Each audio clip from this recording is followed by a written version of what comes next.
There, that should work. Righto. It's no word of a lie that when you go traveling, you are going to meet some very interesting people, characters, some very interesting characters in your life. Today, my guest is one such of those people. One of those people. Denny Goin is a friend that I met here in China, a former colleague. He is now back in the United States, experiencing the full wonderment that is the spectacle that the United States has become at the moment. So today we're going to be talking a little bit about what life is like back in the United States, what life was like here in China, and then a few other things that pop on up throughout the conversation. So today is Friday, October 16th, 2020. My name is Steven Sersky. Thank you very much for joining me. And this is going to be certainly an interesting conversation. So let's get Denny on the line and let's see what he's doing right now. It's probably 6:30 p.m. there where he is. At least it's supposed to be. Ask to start video. Okay, I'll do that. So maybe it'll prompt it. Okay, yes. Oh, there you go. Mazel tov. Mazel tov. Welcome. Yes. Good morning. Oh, good evening. Yes. So it is 6:30 p.m., 6:40 p.m. there. Yep. Where are you now? An undisclosed location. But you're on Pacific Standard Time. I was going to say that you're in Los Angeles, but you're not in Los Angeles, are you? No, I am in Laughlin, Nevada. Okay. Is that a nice place? Very nice and quiet, especially during the coronavirus. Only 7,000 residents. Oh, that's nice. So it's like it's in the desert. Well, how close are you to Area 51? I don't know, but what I can tell you is, I'm going to speak American, just to warn you here. I'm about 100 miles from Las Vegas. 100 miles from Las Vegas, so you're about 300 miles from Area 51. Because Area 51 is about a 3.5 hour drive from Las Vegas, roughly. You visited?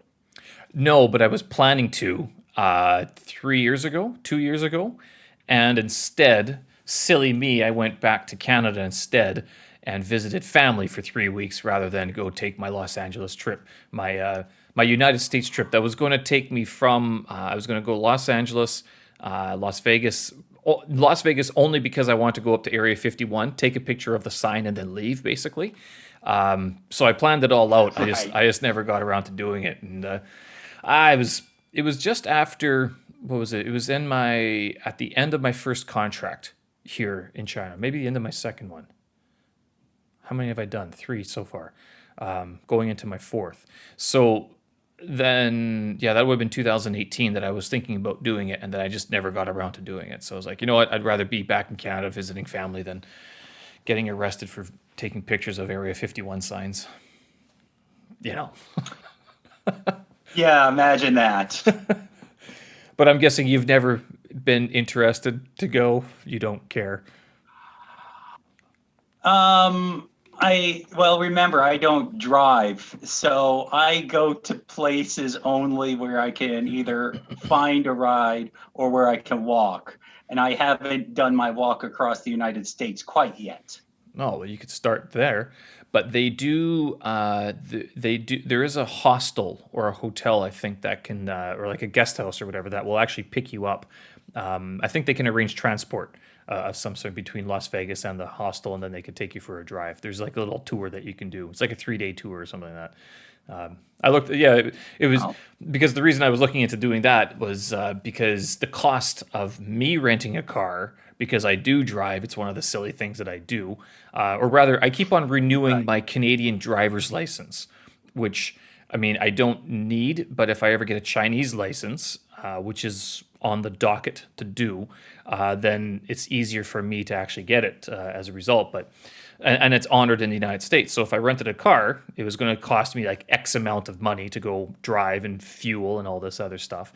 But then the tour was like a couple $100 or something. And I was like, well, on a cost basis, it's almost the same thing. But would I rather have the freedom of doing it, or would I rather have someone take me around and know exactly where to go and where not to go and where not to point your camera so you don't get arrested? But yeah, maybe next year when the coronavirus has disappeared magically, who knows? Well, okay. See, in part, that is what happens. A disease literally just basically disappears. Trump was right to that extent, but more he was referring to how the media was handling it. And if you might remember, when the protests and the riots started at the end of May, the coronavirus problem just disappeared for like about a month.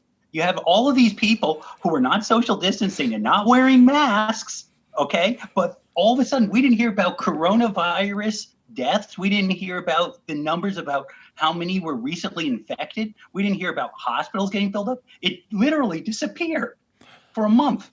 And then, it came back Then it like came at the back. beginning of July. Yeah, amazing how that happens.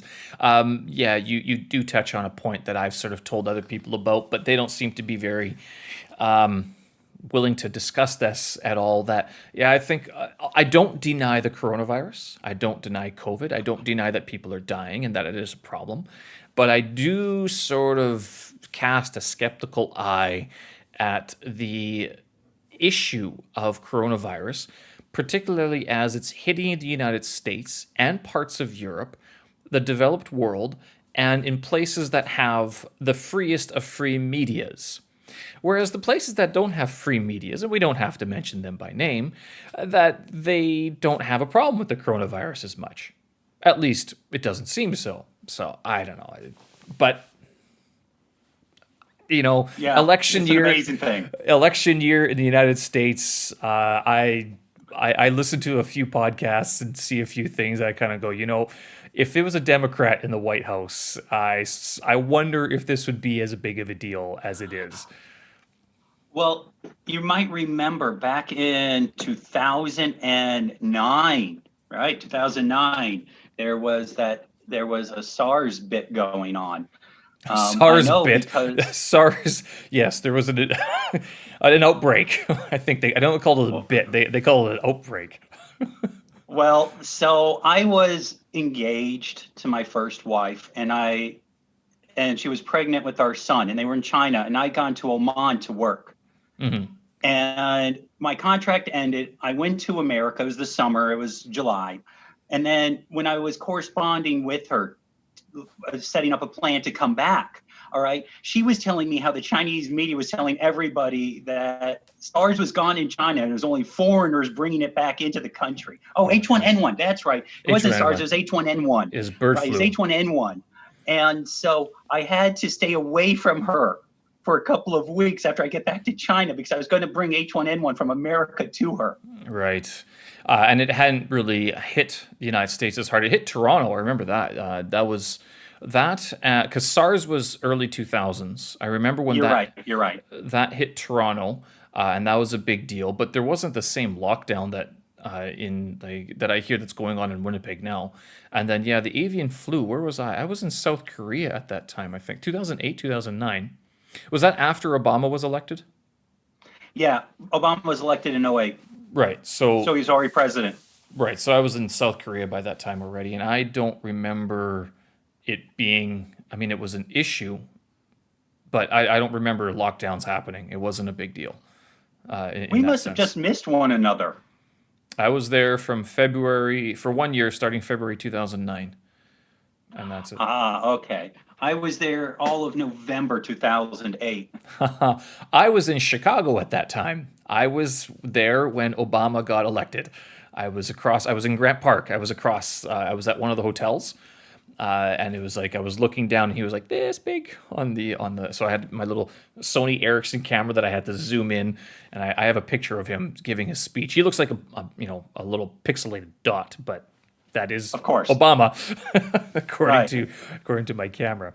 But yeah, there is another person, another person that we worked with that actually was in South Korea about 6 or 7 years ago, and I think I just missed him as well. But South Korea used to be the feeder ground, right? That's where a lot of English teachers went to go to earn money, to get jobs, you know, and to get qualified as well.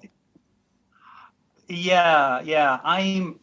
I started off quite a bit young, and so I was before most of our colleagues, I think, when we got in terms of getting into the ESL field out in the Far East anyway. So Um, when did you start? Like what age? well, so um, I'd finished college a year early, so I just turned 21. And all right, I got into high school and college in Kansas, and you can conjure up your own stereotypes with that. It's probably well fitting, especially someone who doesn't drive. Not exactly worldly. Okay. Okay. So, yeah, I went to Harbin, China, Oh, in okay. August of 2004. And that was my first experience teaching at two high schools there. But, Jeez. well, like you, I was actually following a similar path. I'd wanted to become a classicist as well. Ugh. And I What was a looking to go what to, an idea that is. well, yes, okay, so no fortune to be made, to be certain. But Kansas has a respectable classics program, and I'm actually not surprised to hear that. University of Kansas is all right. I went to the other large public university, Kansas State, Oh, but I was looking to go to UCLA actually. okay. But as a public university, I'd have to pay in-state tuition. Well, at that time, I'd have to pay out-of-state tuition because I had graduated from high school in Kansas, right? So I'd have to reestablish residency, but that would require a couple of year process. So I'd move back to California to teach at high school to start the process. Then they tell me you can't do that anymore. And so I go off to China to try to figure out what to do. And then I realized, wait a minute, this is a job where people will pay me to come to their country. They'll pay for my medical insurance, my housing, my utilities. And right now, all I'm doing is just teaching conversational English at high school. I Yeah. have zero office hours. I take it seriously. All right. I do prep, but they want me to teach the same lesson 17 times a week. Yeah. Yeah, it's I true. mean, it takes me 1 hour to prep and then I just do the same thing. I have an ungodly amount of spare time. I'm thinking to myself, wait a minute, I could turn this into a career. This is easy.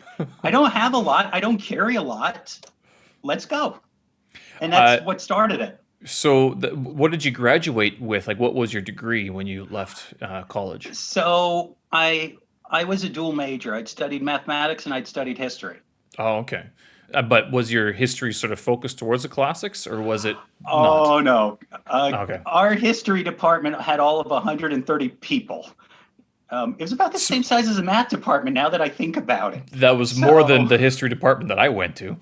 where did you go? I went to University of Manitoba, and like my in the city that I lived in, basically, like I've told other people, like my high school bus went one way, my university bus went the other way. So like in September when I graduated high school, or after I graduated high school, Yeah. instead of taking this bus, I just took the other bus to university, and that was it. But I mean, that's what most of my friends were doing, and that's what my family was doing. So Well, your town had a bus, all right? Manhattan, Kansas, without the university, right? When the university was out of session, it was only 20 or 25,000 people. When the university was active, it was 50,000. I mean, wow, okay. it's what you'd expect. Right, so there wasn't very many people. Yeah, well, I mean, Winnipeg's I guess it's a proper city. I mean, there's 700,000, 800,000 people there, It's right? got a So, hockey team, well, right? now It's got a hockey team again? again, yes, finally, that was a big deal.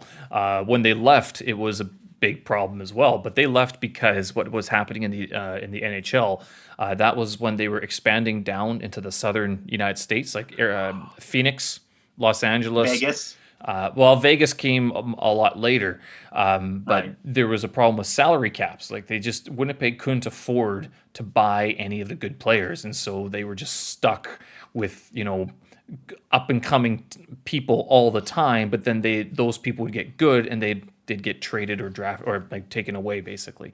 The one guy that was really famous that played for the Jets towards when like later on was Timo Solani. Yes, And of course. and anytime you meet someone from Finland, they're all like, "Oh yeah, Winnipeg. I know where Winnipeg is." I'm like, yeah, that's why they know. That's why they know there's a city called Winnipeg in Canada. Yeah, so they're sort of like the Oakland A's. I have no idea who are the Oakland A's. Moneyball. Oh no. Oh, okay, you're not familiar. Money. Never saw the You ever movie. saw the movie? Never. All right. So what happened was, now I also lived in the Bay Area, so I was a fan of the A's rather than the Giants. Ooh. And the A's in the late '90s and early 2000s, they developed a system of developing their own way of assessing players on AAA teams or on college teams, and using different matrices to evaluate players and try to get them onto the team when they were cheap, as it were. And so they wound up, they were like the third or fourth lowest payroll in all of MLB, but they got to the playoffs like 3 or 4 years consecutively and had two or three 20 win season pitchers. But like what happened with Winnipeg, when their contracts ended, their time in Oakland ended. But Oakland kept their team. Winnipeg didn't. Yes. Yes. I just like for all it's worth though, like with the NHL and then even in comparison to baseball down in the States, like baseball has a much more dedicated following, and to be fair, the weather is far better in more of the states than it is in Canada. And I mean, one of the weird things about the NHL expanding to the desert was like it's not hockey weather ever in the desert. Why are you putting a hockey team there? But they had the money and they could build the arenas. Where in Canada, it was like it was getting to be a larger proportion than what Canada itself could sustain. Like Quebec lost their team. Who else lost their team? Right. Because there's been talk about putting a team into Saskatoon or Regina, but never happened because even though combined, those cities would have as much as a baseball city in the States. It just wasn't financially attractive to the organization. So even though Canada being a hockey country that it is, and the northern states, especially like that whole New York, Buffalo, Boston area, I mean Yeah. that's the homeland of the NHL right there. Yeah, the original six, right? Yeah. Chicago, Detroit, Boston, the Rangers, the Canadians, and the Maple Leafs. Yeah, and then then Ottawa joined later on, I think, a little bit, but the Senators it was. But then they lost their team, and then they got him back again, and then they almost lost him again, and then they got him back again. And at one point in time, actually, right, the Toronto had two hockey teams at one point, actually. This is news to me. No. Yeah, well, because certainly go back. The original professional hockey leagues that incorporate both American and Canadian teams goes back, I think, to like the 1900s or the 19 teens. My mom gave me a book on NHL history, like 93 or 94, Right. and well, that was when she gave it to me. But it was all of the history of the NHL, and there were a lot of Canadian teams early on. Hamilton had a team, and there were small cities in America that also had NHL, professional hockey teams, but they died. Professional, but not NHL. It was Well, but they played with the core that became the NHL, right? The original six. There was one more team. There's actually two teams in New York City. The New York Americans is what they were called. Then they went bankrupt, and then there were just those six. All right, what's called the original six. But they were playing with a whole bunch of others originally. And then those six were there from like sometime, I think, during the Depression for like 20 or 30 years, I guess, to the 60s. Yeah, it wasn't very much, but yeah, like the NHL as it is known today, like that was a different organization than those other clubs that were playing. There were professional teams, but there wasn't that sort of national hockey league that came later as it incorporated more teams and more cities throughout the like basically Western North America. Yeah. But and even with that, I mean, I'm surprised that the eastern provinces of Canada don't have teams. They do, but they don't have one in the NHL. And again, it's because it's not financially attractive to the NHL. Well, that I mean, see, that's something I'm just tangentially aware of. I mean, I know there's the IHL, there's the AHL, there's the ECHL, Oh, there's all of but them. haven't some of these gone defunct by now also? Some of them have. I had a cousin who played in Dallas, Texas, in one of the leagues there, and I'm like, I didn't know there was a league. But the states, I think, has more. It's not college. It's a step. It's a step up from college because they're no longer students, but they're still like considered professional. There's also another guy that, well, the younger brother of this girl I went to school with. He Hmm. is playing in Europe, and this is one thing that was always sort of restricted to Saturday afternoon TV. I remember watching this European hockey. It was terrible, but and it was overly advertised. Like I think people say that the NHL has lots of advertisements, but the European just sold every inch of the sweaters, of the rinks, of the TV screen. It was just rife with advertising, and it. I mean, I don't think I was at all attracted to, other than the fact that it was just hockey, right? I mean, it's like, okay, it's something Right. to watch, but it was always Saturday afternoon. But he's playing there now, and he's getting paid to be a professional hockey player there. Now, I haven't seen much hockey in probably 15 or 20 years, but I remember watching the Winter Olympics Hmm. up through like 2002 or 2006, and you know, the European style and the North American style is a bit different. The North American style is a lot more physical. All right. They're happy to start beating on people, whereas the Europeans are a lot more graceful.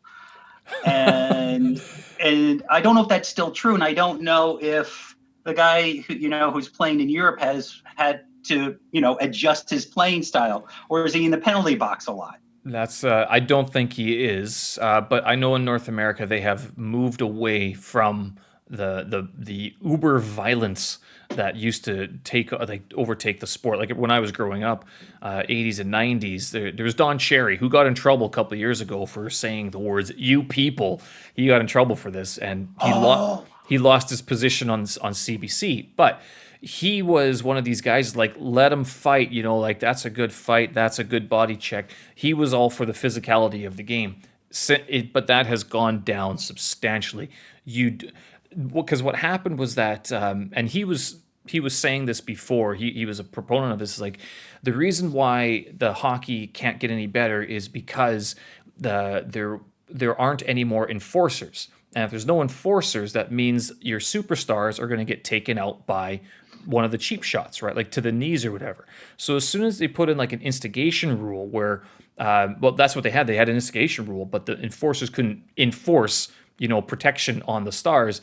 They changed another rule at some point. I don't know the history. It was the last 10, 15 years where it basically said, now we're going to clamp down on all this violence and all the checking, like making sure that the checks are clean checks and that people, specifically the superstars, not just the regular guy, but the superstars, right.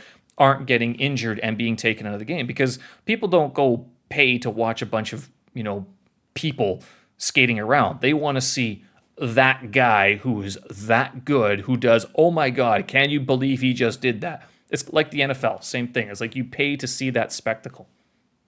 Yeah. Yeah. I mean, there's the old joke, of course, there was a fight and a hockey game broke out during it, right? Yeah, yeah, I something like mean, that. I remember like you were saying, you'd have enforcers. So I was also an early San Jose Sharks fan. And right Oh, when I the remember when they finally entered the NHL. One of the best yeah, logos ever. great logo, crappy team. But that said, Link Gates, all right, he was averaging 300 penalty minutes a season. That's a lot. Okay, that's between 3 and 4 minutes a game. Yeah. I mean, yeah, and so yeah, that's what people were looking forward to, right? This was still the time when they didn't wear helmets, some of them, right? Because they've been Yes, they grandfathered did. in. There were a lot of players. I mean, like Mark Messier, Wayne Gretzky, a lot of the guys who'd started in the late 70s still could have worn helmets, and some of them did. Excuse me, Uh, not worn helmets, excuse me. You're right. right. I don't know. I don't remember that being when.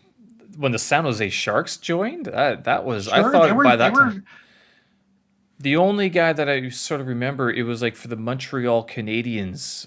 It wasn't Lafleur. Was it Lafleur? There was another guy that I remember. Was it McInnes? One of the guys with the big mustaches. I remember that he was like one of the last people I remember seeing not wearing a helmet during a hockey game. But other than that, by the time I was like cognizant of life and the NHL and all the other teams, it was everyone was wearing helmets anyway. I remember when they put the guards around the goaltenders' necks, uh, the extra plastic, not just the helmet, but then the extra plastic chin that they attached to the helmets, because a goaltender died in one of these, not the NHL, but another league, after he got a puck to the throat and he basically choked to death. Yeah. wow, yeah. I remember that being the reason I remember it because it was shocking to me. It was like, holy shit, people die during these games, and you go see an NHL game in real life, and you see the goaltender get hit, and that back in the early '90s, like those goaltenders were getting bounced around. Like when you saw the goaltender Yeah. leave the crease, it was like smack into him, basically take him out. Nowadays, you can't touch them. If you touch them, you're into the box with 2 minutes, which is why all those penalty minutes go up because there are so many more infractions that are put in place, which, was for the safety of the players and to make the superstars who draw the ticket sales. Yeah, you bring up also again, Ron Hextall was Ah, Hextall, yes. Philadelphia Flyers goaltender, and he got into fights with the Yeah. other players, and on occasion he got into fights with the other goalie. He'd skate down to mid rink, and the other goalie, his favorite player to go up against, of course, was Patrick Waugh, right? Who Yeah. was with the Canadians and then later with the Avalanche. Yeah. And he was a great player. I mean, they were Ron Both of Hextall. them. Did Philadelphia win as many Stanley Cups though? Because as soon as Patrick Waugh left Canadians, he went on that streak of 6 Stanley Cups with the Avalanche or something. Right. He played with the Avalanche and then later the Red Wings. Right. And he got one or two with the Avalanche, and then I think he was there for like three of the Red Wings Cups. No, Patrick Waugh wasn't Detroit Red Wings. Who am I No. thinking of then? Oh, who was it? Oh, and that goaltender is going to listen to this podcast. He's going to be like, "You douchebags! How dare you forget my Well, name?" I mean, I know Chris Osgood was one of their goalies, but they had another one, right? Because Detroit used two goalies rather than one, and they split the season. They'd each play about 40 games, and then they trade off even through the finals. I mean, it's a Right. great system. But Hextall, yeah, the Flyers won 3 or 4 Stanley Cups in the late 70s and in like 80, because then you've got well, the Islanders won some at that time, and then of course you got Wayne Gretzky winning his with the Oilers. Yeah. Yeah. But Gretzky, he won in with the Oilers in the '80s, not into the late '90s. Like by the time Avalanche came around and Detroit were good, uh, I mean Gretzky was basically on the way out. He tried to win. Did Yeah, he ever win with the Rangers? Because did he ever play for the Rangers? right. Well, what happened was the Los Angeles Kings bought out his contract along with Paul Coffey and one or two Oh others, yeah, and that and was a they big problem in Canada. Canada was like, "How dare you? You sold out!" And he's sitting there going, "Yeah, I got a lot of money for this. Learn, kids." and And when the Canadians well, no, did the Canadians win the cup this last decade? Because if not, then the last time they won was '93, and that was against the Kings. All right. Oh, So okay. right, Gretzky got played up against the Canadians, and the Canadians won. Messier was also left Edmonton, and he went to the Rangers, and the Rangers won the cup in '94, but it was out Gretzky. Gretzky later went to the Rangers, and they got to the playoffs, including but not his last season. But they did get the playoffs, but first round, second round, and that was it. Right. All right. So I'm just looking up Patrick Waugh here. He never played for Detroit. No, he So, Colorado Avalanche from '96 to 2003. and his last season was '03. During the Avalanche Red Wings brawl, 1997, he fought Red Wings goaltender Mike Vernon, Vernon was the other one. Okay, I was good. and then he fought Chris Osgood the next season. But no, I don't think he ever played. He played against Detroit, but he never played for them.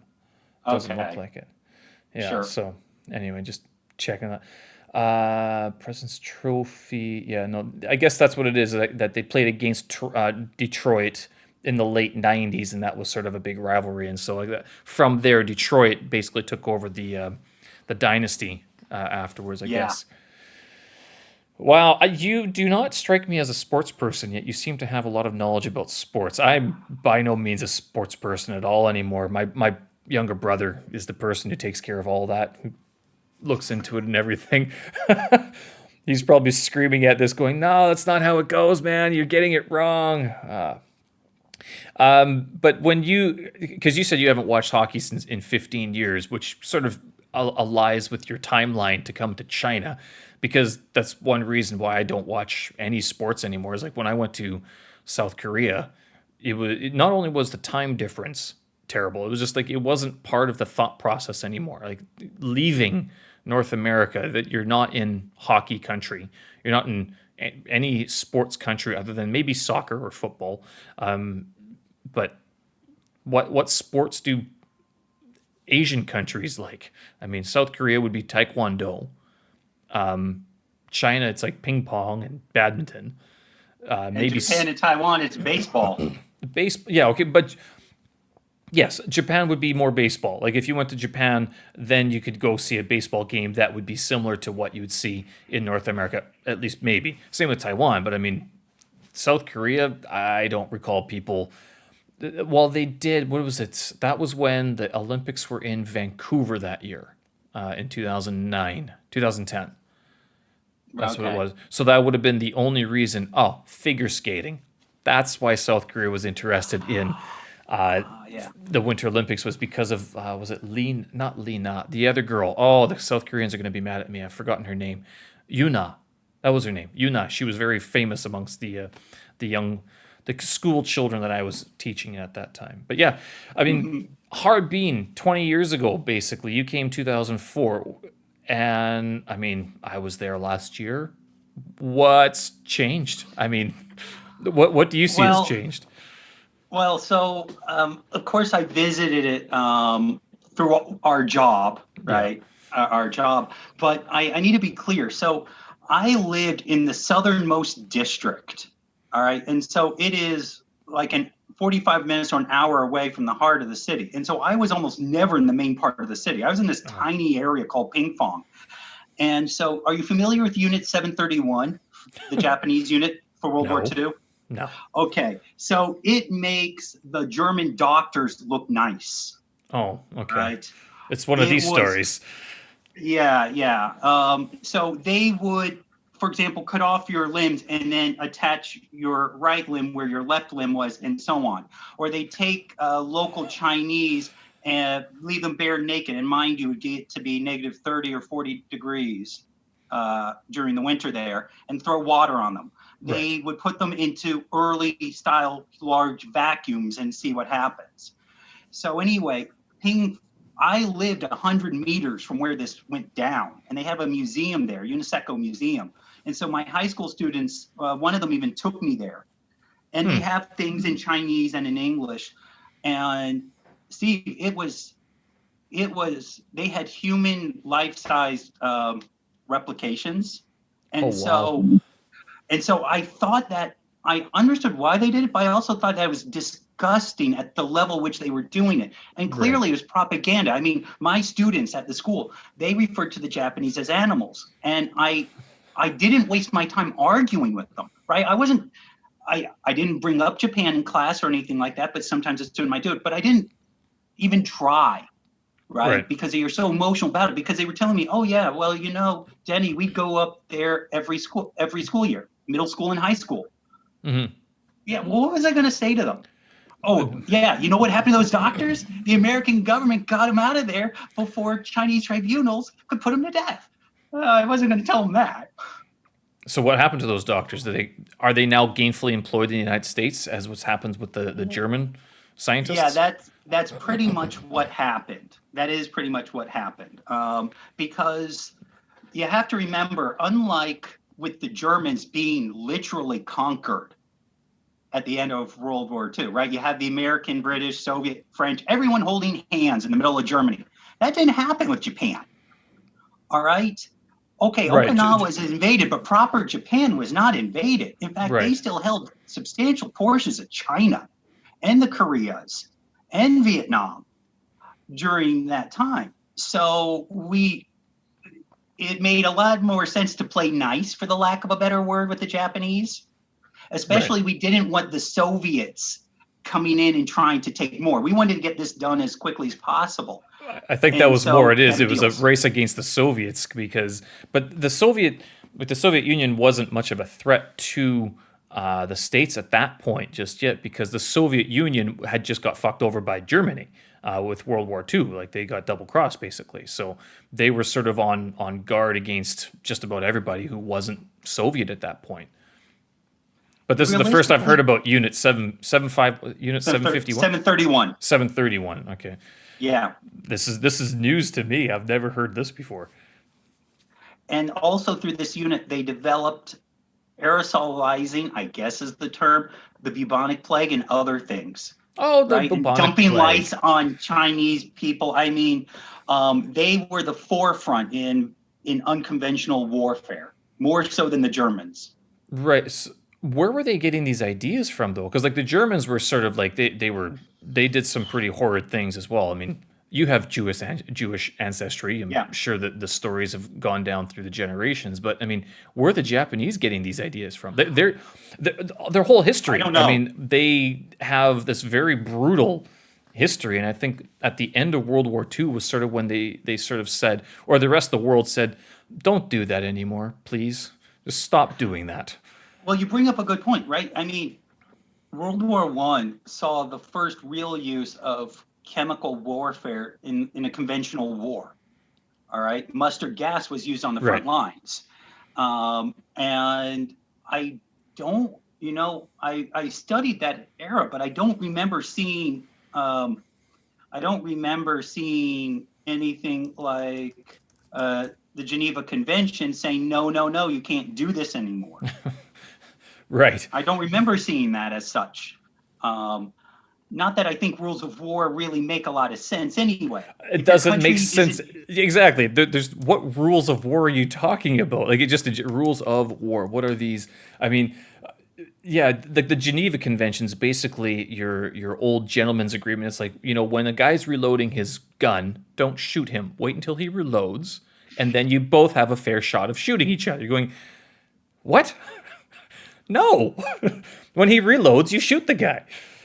that's one of the reasons why John Wayne never liked any of Clint Eastwood's movies, because John Wayne wanted the West, always to be, the good guy is always the good guy. All Right. right, there's always an ethical side. Whereas with the Clint Eastwood movies, Clint Eastwood is not. He's not an anti-hero, but he's not necessarily the hero. He's just the person we follow along. And if you don't have any bullets, that's fine by him. He's still going to shoot you. Whereas with John Wayne, no, he wants a fair fight. We Yeah, don't and fight wars that way. is that sort of the speaking of the times, the sign of the times, basically. How that character John Wayne changed. He was sort of the convivial, congenial old cowboy man. The safe man. He had a bit of a gruff streak, but he was still, he would never hurt a lady. He would never do this. He would never do that. He was never a savage, even though the way that he's portrayed is it's a little washed, whitewashed. Let's Yes, put it that way. yes, yes. Yeah, I'm just looking here at the law of war. International law regulates conditions for war, conduct of warring parties, which doesn't make any sense. I mean, well, I guess the big thing would be under the rules of war would be like the treatment of prisoners of war. I think that would be where it's sort of don't kill our A big people, one. we won't kill yours sort of thing. Like if we have an agreement, then it becomes like more about money or sort of like scientific knowledge and stuff like that. But this idea that he's reloading his gun, I'll let him load first before I shoot him. I don't think so. Well, Yeah.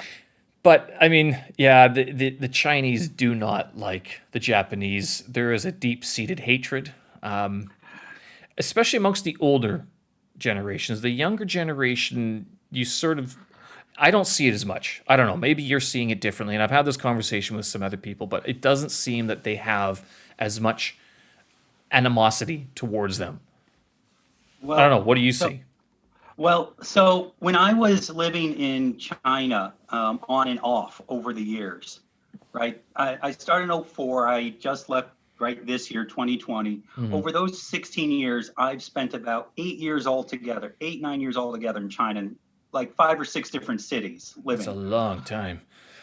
But I really researched, right, to make sure I understood the Western portrayal and then also the Chinese portrayal of quite a few things, Tiananmen, Tibet, but also Chinese relations with Japan. Because while we've been living, while we during the times we've been there, every so often the Chinese government will trump up some nonsensical thing that apparently some Japanese person said, and then they'll go around egging Japanese cars, maybe burn a few, and the Japanese will say, "Oh, I'm sorry," and then a few years later, it'll happen again.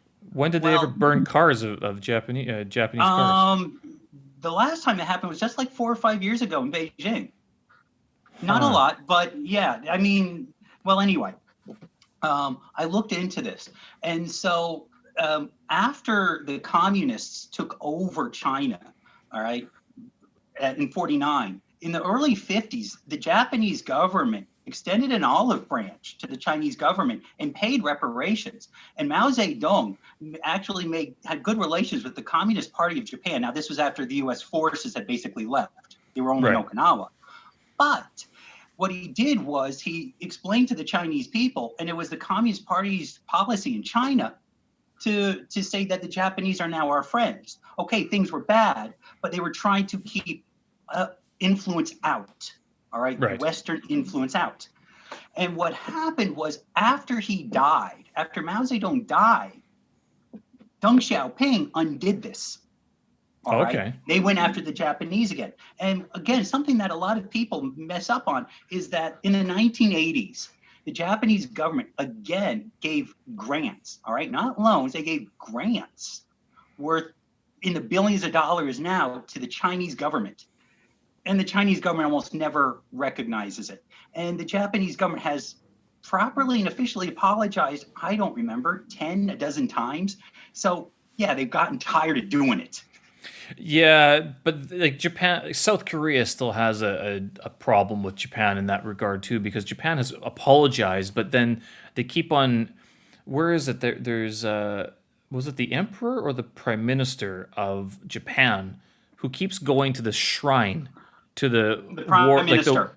right. So it's not the emperor, but the prime minister goes to the shrine and he keeps on paying tribute to these fallen heroes that Japan calls them heroes.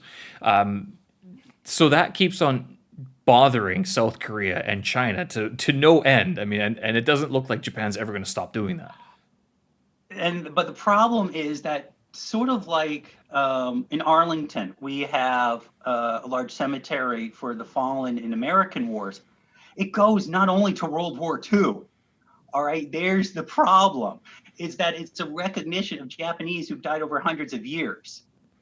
All right, and so no, but that's really how it's treated in Japan. It's not just a site for people who died in World War II. So it's Right? every he's going to pay respect to all the soldiers, not just the ones Yes. from that. Has that ever that has to have been made clear before. So Of course. well, but then how come the American media isn't jumping on that and promoting it? Does the Japanese media promote it? Promote it? I Well, mean, I as don't much know. as the Japanese, well, see, the thing is, it doesn't matter if the Japanese media promotes it or not. The question is are the Koreans going to care or believe it, or the That Chinese going to care or believe it? that's Um, true. and then as for trusting the validity of the media and what they say, I mean, in the era of fake news, Trump and Twitter, Well, but it, that's okay.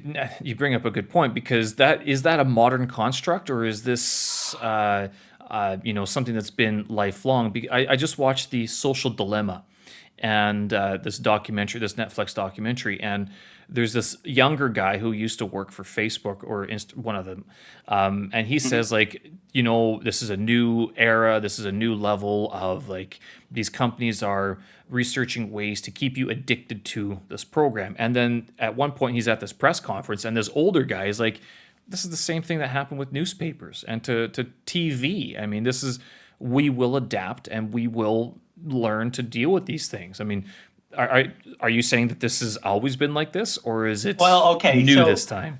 Well, all right. So I can speak about this too, right? People are saying how presidential politics in election years have just gotten dirtier and dirtier in terms of the language and other things being used. But okay, so actually not so fast. All right. So the first election in the United States, 1792. Of course, everyone's going to vote for George Washington, right? That's a no-brainer. Similarly, 1796. Okay, first competitive election, 1800, between John Adams and Thomas Jefferson, right? These guys had known each other for years. They'd written the Declaration of Independence together. Adams had been the vice president. Thomas Jefferson had been the Secretary of State. And by that point, they had come to completely hate the other's politics. And they were serious. They really thought that the other guy would mean that it'd be a dictatorship and the fall of the United States. And they each had their own newspapers printing stuff. All right, all the way back in 1800. I could only guess that, if you go back, you'll find, of course, that as much as a place had competitive government, right, where it wasn't an autocrat, then you probably did have something like this, and the newspapers getting involved then too. The thing is that this idea of getting people addicted, right? First you had to be educated enough to actually read the paper, all right? And then during this time, you had to spend more time in your life just worrying about having food and other things like that. I mean, a lot of people forget, one of the brilliant things about capitalism is we got a whole lot of spare time that people 200 years didn't have. That's true. We got a lot of time to be doing all sorts of things. I mean, in general, life has gotten better, but tell that to someone who's been unemployed for 8 months and they're going to look at you and go, yeah, then why is my life so shit right now? Well, that's also the state, but, that's coming from an anarchist. But also, talking about how the media influences people. If you look at how the United States got to war with the Spanish for the Spanish-American War, the catalyst supposedly was the USS Maine blowing up in the harbor of Havana. And the press, the American media, really wanted to go to war. And there was a strong desire to have an American empire. And by the time the truth came out, that it was probably an ammo explosion and that it was not the Spanish who did it, we were invading the Philippines and Cuba and Puerto Rico. And so that's why I'm going to Fiji. Seriously, you've got the deep fakes, right? You've got the deep fakes, and now you can use programs on computers. You got enough recordings of somebody speaking, you can get them to say anything. And between that and the deep fakes with people, you can start a war with this. Not yet. No. Not yet. No. But soon. And one of the things with that, because I know, what was that movie? Forrest Gump. They did that with two of the historical characters. Was it McCartney and several? One of the presidents? They had Nixon, they had Lennon, Kennedy. Right. Yeah, not Paul McCartney. Sorry, whoops, I'm getting that wrong. But that technology, I agree that it's a threat, but it's not possible for Joe Schmo to pull that off just yet. And that's what, like right now, the biggest thing isn't editing people into saying something that they haven't said. The biggest thing is, instigating somebody, capturing their response, and only posting what looks to be one side of the story without saying, oh, well, but this led up to that. And you're sort of ignoring, the neighborhood or the whole political setup that happened behind it. Oh, and the fact that, there's a system here that rewards clicks. And so the more you click on something, the more it trends, which feeds the advertising. So, I mean, there's a system there that you're not taking all of that into account with when you're looking at that sort of fake news, that trending, that viralness. I agree with you to an extent. So, 3 weeks ago, the caucuses got rowdy, right? Azerbaijan and Armenia have been at it now for 3 weeks. And it's not getting very much press coverage, but the Russians are on one side, the Turks and the Syrians are on another. Hmm. The Israelis are actually helping, well, were selling arms to the Muslim, right? Azerbaijan's a Muslim country. They were selling arms to the Azerbaijani, but have stopped, I guess. The Turks, they like killing Armenia. Can I say that on your podcast? Well, it's your opinion, your take on these Okay, things. well. So the Turks did not succeed in their in the annihilation of the Armenians last century. It seems like they're geared up for this century. And And so the that brings up a good point actually, which is like people. You said that things have changed like, in terms of the how Trump this whole new lifestyle. But what we are seeing, and I've seen this and I think this is something that a lot of people who travel see quite a bit, is that old style, these pockets of violence that happen when you say that you want to travel to somewhere. People say, "Oh, don't go." If someone has never traveled before, they're going to tell you, "Oh, you can't go there; it's dangerous." But then you get closer to the country, and you go into a hostel, and they're like, "Yeah, just don't go in this area, and you'll be fine." And what a lot of that is, and especially the other thing that happens, that when you meet someone from that country, and I speak of like Syrians, Iranians, Iraqis, Muslims, you like any sort of Buddhists from Malaysia, Burma. and Burma as well. You meet any of these people, and they go, "Yeah, there are issues, but I mean, the whole country's not like that." I mean, what you see flaring up in the media is just like the every now and then. And then you realize like what's happening with a lot of these places is that there are pockets that have been disputed for a long time, a very long time. But what's happening is that they're now meeting the viral trending of social media, and this is spilling out into the American mainstream public that then has to fight the good fight and spread democracy and freedom for all. And you're kind of forgetting that they were doing well. It's just that they have some other issues that are going on, and they don't necessarily want you know, social mediaites in Los Angeles telling them how they should live their life. Or am I wrong? Am I wrong on my interpretation on Look, this? so so I lived in out on the East Coast, up in the Northeast, New York, New Jersey. I lived in Kansas and I lived in California. All right. And depending on who I'm talking to, I either identify with California or Kansas. And generally I identify more with Kansas. Look, Kansas hate people from LA and New York telling them how to live. I can only imagine what it must be like for people who are not American to have to deal with it. But everyone wants to move to the States. I mean, I think it's fair to say that if you ever go to a hostel and you have 16 people from 16 different countries, most of those people, 12, 13, will say, if I had the chance, I would move to the United States of America. And it really pains me and it really frustrates me. I am a true American patriot, but I want to be clear what I mean by this. I believe, Please do, because the analyzer, the vocal analyzer, has now flagged this conversation, and now I'm gonna get dinged on Twitter or something. Okay, so what do you mean?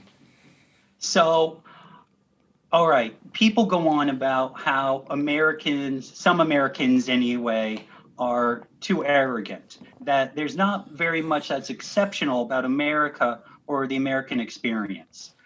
And what they don't appreciate is that, okay, to be certain, the foundations of the American Republic were built on the ideas of Scots, of Englishmen, of Frenchmen, right? I'm not going to contest this point. My point, though, is what makes the United States exceptional compared to every other single country in the world, especially at that time. It was the first country where the government was intentionally planned, all right, where you could sit down and say, these are going to be our principles. And our principles are going to be, you don't get your rights from government, from other people. You have them because you are human, all right? Okay, yeah, Whether yeah. you get it from God or from nature, which is very clear, right? A lot of the people who were there at the beginning, all right, who were writing it, A lot of them were Christian, a lot of them were deists, right? And that's why they said nature. But the point is, this idea where you're not getting it from a sovereign, you're not getting it at the sufferance of somebody else. No, it is yours. It's not an entitlement, it is inherent. And all right, it wasn't perfect, right? At the very beginning, actually, the very beginning, in a lot of states, women could technically vote if they had enough property. Actually, even blacks in the North voted at the very beginning. They had enough property. How much? Well, it was certainly a high bar. But the point was, but the bar was high in terms of property. But it was still a novel idea. It hadn't been done before. All right. And as time went by, more and more people. I mean, it wasn't until the 1840s where an average white man could vote. All right. The property requirements were that high. And so the fact that in just 25 years, well, actually 28 years, right, in 1868, blacks got the right to vote. All right. So if you consider that most whites weren't even truly enfranchised until the mid 19th century, and then black men not long afterwards, it's actually quite remarkable. And then the fact that women were completely no, I can't remember the word is to be given the right to vote, enfranchised. Okay. By 1920, if you look at it at a sociological point of view, that's very fast. 70 years between basically all men and all women.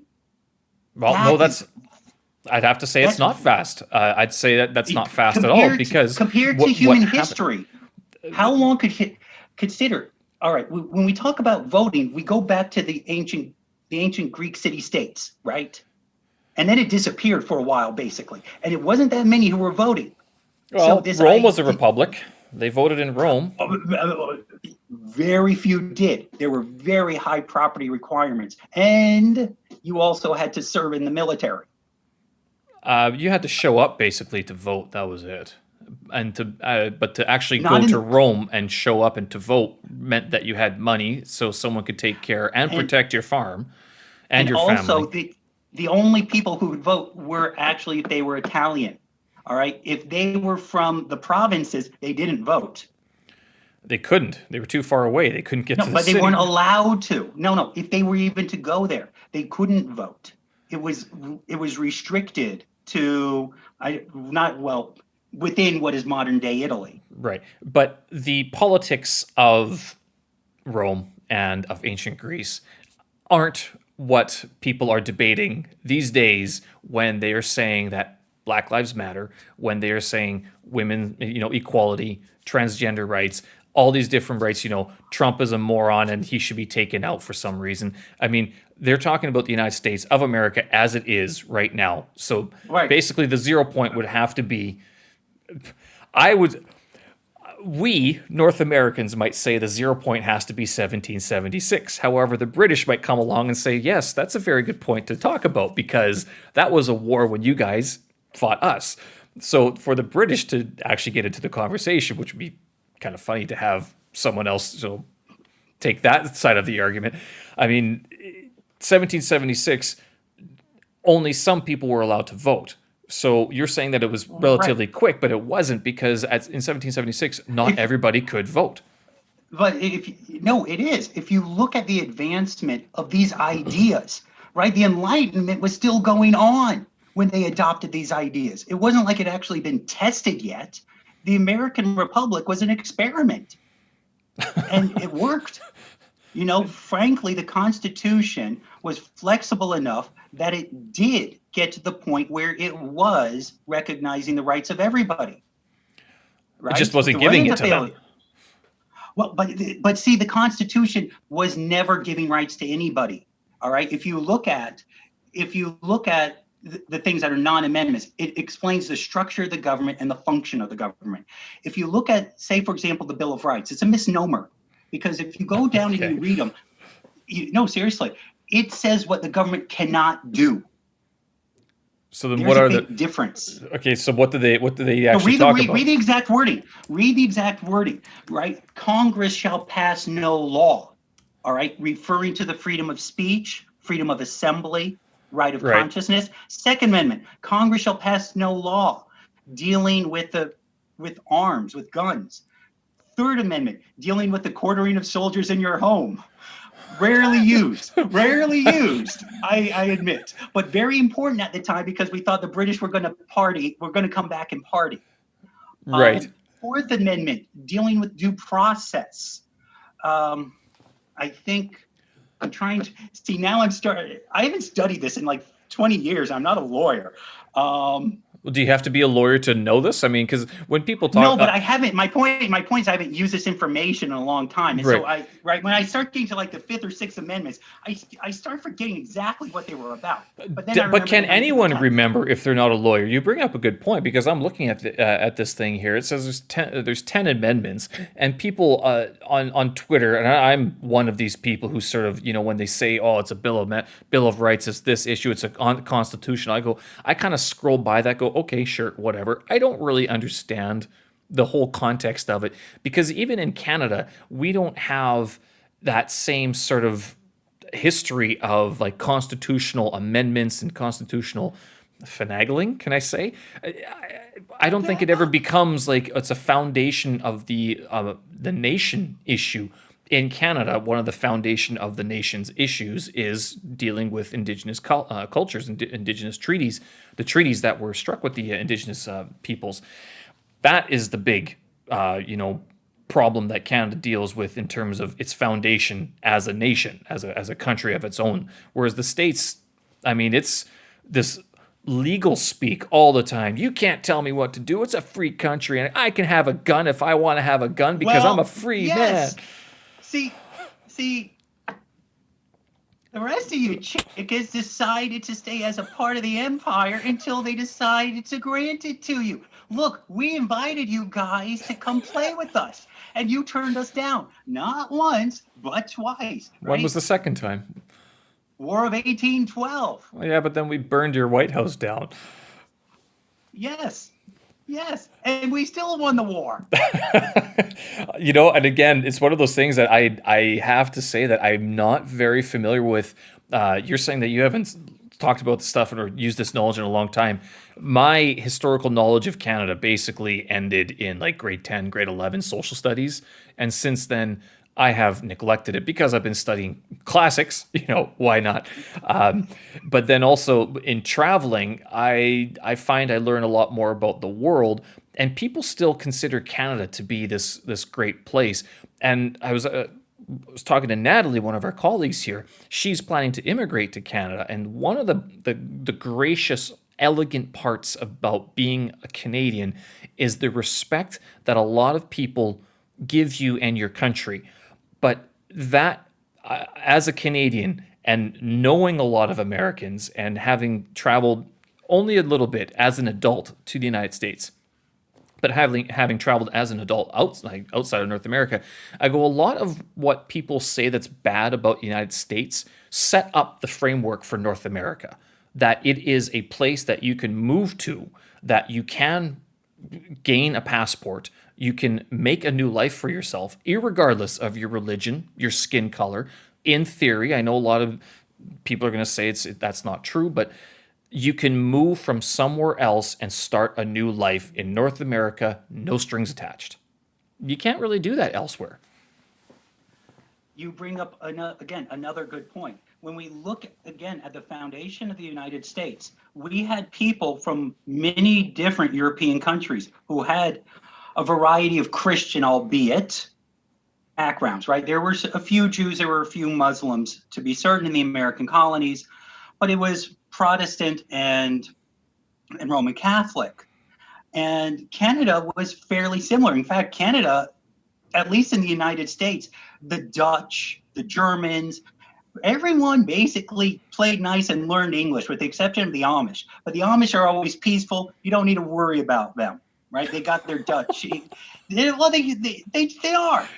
are. But in Canada, anyway, you had to integrate a whole society that is French speaking. And to an extent, it still hasn't really integrated some 300 years later. And I think they would take offense to that. Like, how dare you say we have to integrate? Why didn't they integrate with it? Again, it's only because they lost a series of wars that basically pushed the border back into Quebec rather than in Ontario. So, I mean, to think about how those wars took place. And again, this is grade 7, grade 8 social studies that were taught this. But I mean, how it did change. And then when I travel outside of Canada, people are like, oh yeah, you must speak French. I'm like, my French is terrible. It's embarrassing. It's horrible. And whenever I meet a Chinese kid who, and we've met them. I mean, we've taught them Yeah. before.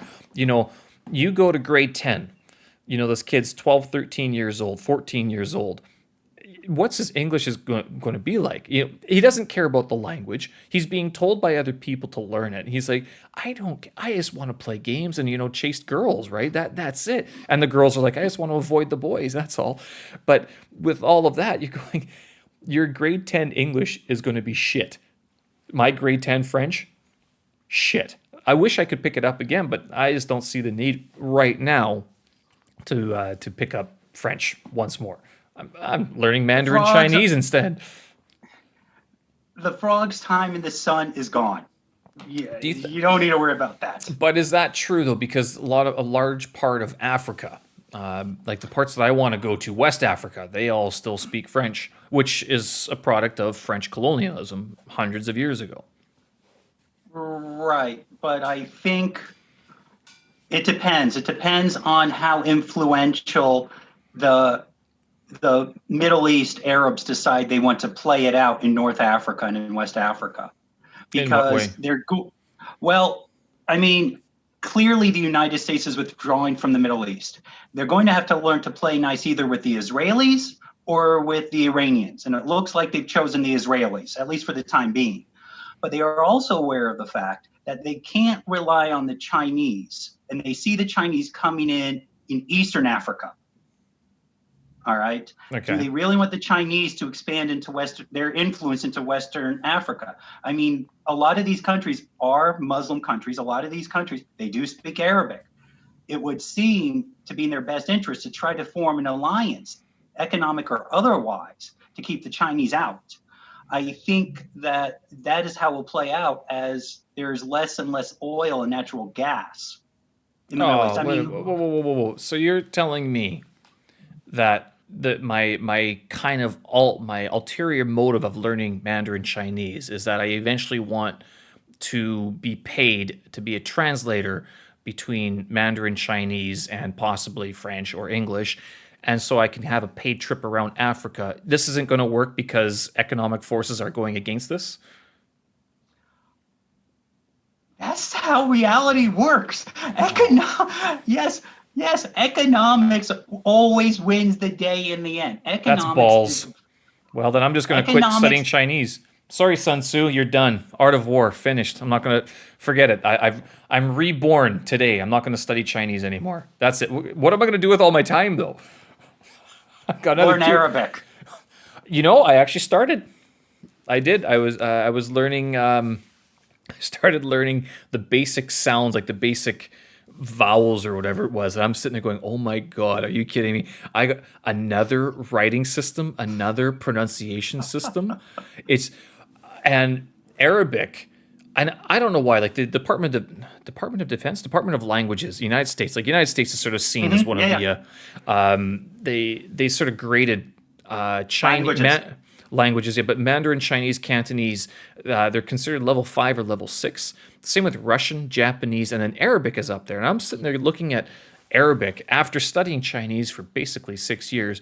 And then they also say Russian is there. I'm like, Russian isn't that difficult. The most off-putting thing about Russian is that it uses Cyrillic. But once you learn Cyrillic, you can basically read most things. I mean, it's the declensions that get people with Russian, and because there's like 27,000 declensions for nouns and verbs and blah blah blah blah. Yeah. Whereas Chinese, it's like you're just memorizing emojis, and then Japanese has emojis with vowel sounds, and then but then you have like Arabic, which is squiggles, kind of like what Hebrew is, right? I mean, the same Yes. thing. And with Thai, it's similar to Thai, but I'm sitting there going, this is what sort of fascinates me about humanity is that we've come up with all of these different writing systems to speak in different geographical locations, but right now English is the universal language of everybody, or at least a lot Amen. of people. Well, and it takes me back to like people they're saying, oh, Esperanto could be like the unifying language. I'm going, no, there's no reason to learn another language to be a unifying language. Why don't you just take the most dominant language and make like just encourage that one? And it's not realistic. I mean, it isn't. Language, of course, evolves. So I've watched a couple of videos on the history of the English language. And like, say, just for example, say you or I could go into a time machine, all right, and we could go to some point in England, right? At what point could we actually somewhat communicate and people could actually understand us? And it turns out that it seems to be roughly Shakespearean times. You or I could go there and we could somewhat converse. Before then, all of the consonant changes, the vowel changes, the lexicon that they used, the word order, the grammar was so different. We might get a word here or there, or they might understand a word or there from us, but no real effective communication could go on. That's just 500 years. All right. And So we're you're talking saying about time machines English. aren't a good idea? Well, what I'm saying is that you can't look, you can try to construct a language, but the point is it's always evolving, Right. right? And so in 200 or 300 years, people who are speaking English on Mars or in another place, there could be very little that's mutually intelligible between us, even though we both speak English. Well, but okay, yeah, but Esperanto was meant to be a standard language. Like it wasn't meant to change at all. Like so, with that And whole evolution argument, it was supposed to cut that out. and that's what I'm saying is that it cannot work. That's why, for example, communism or socialism can't work. It needs a frozen system. It needs something to be consistent. But that's Wow, not but how it humans could. live. That's not how technology functions.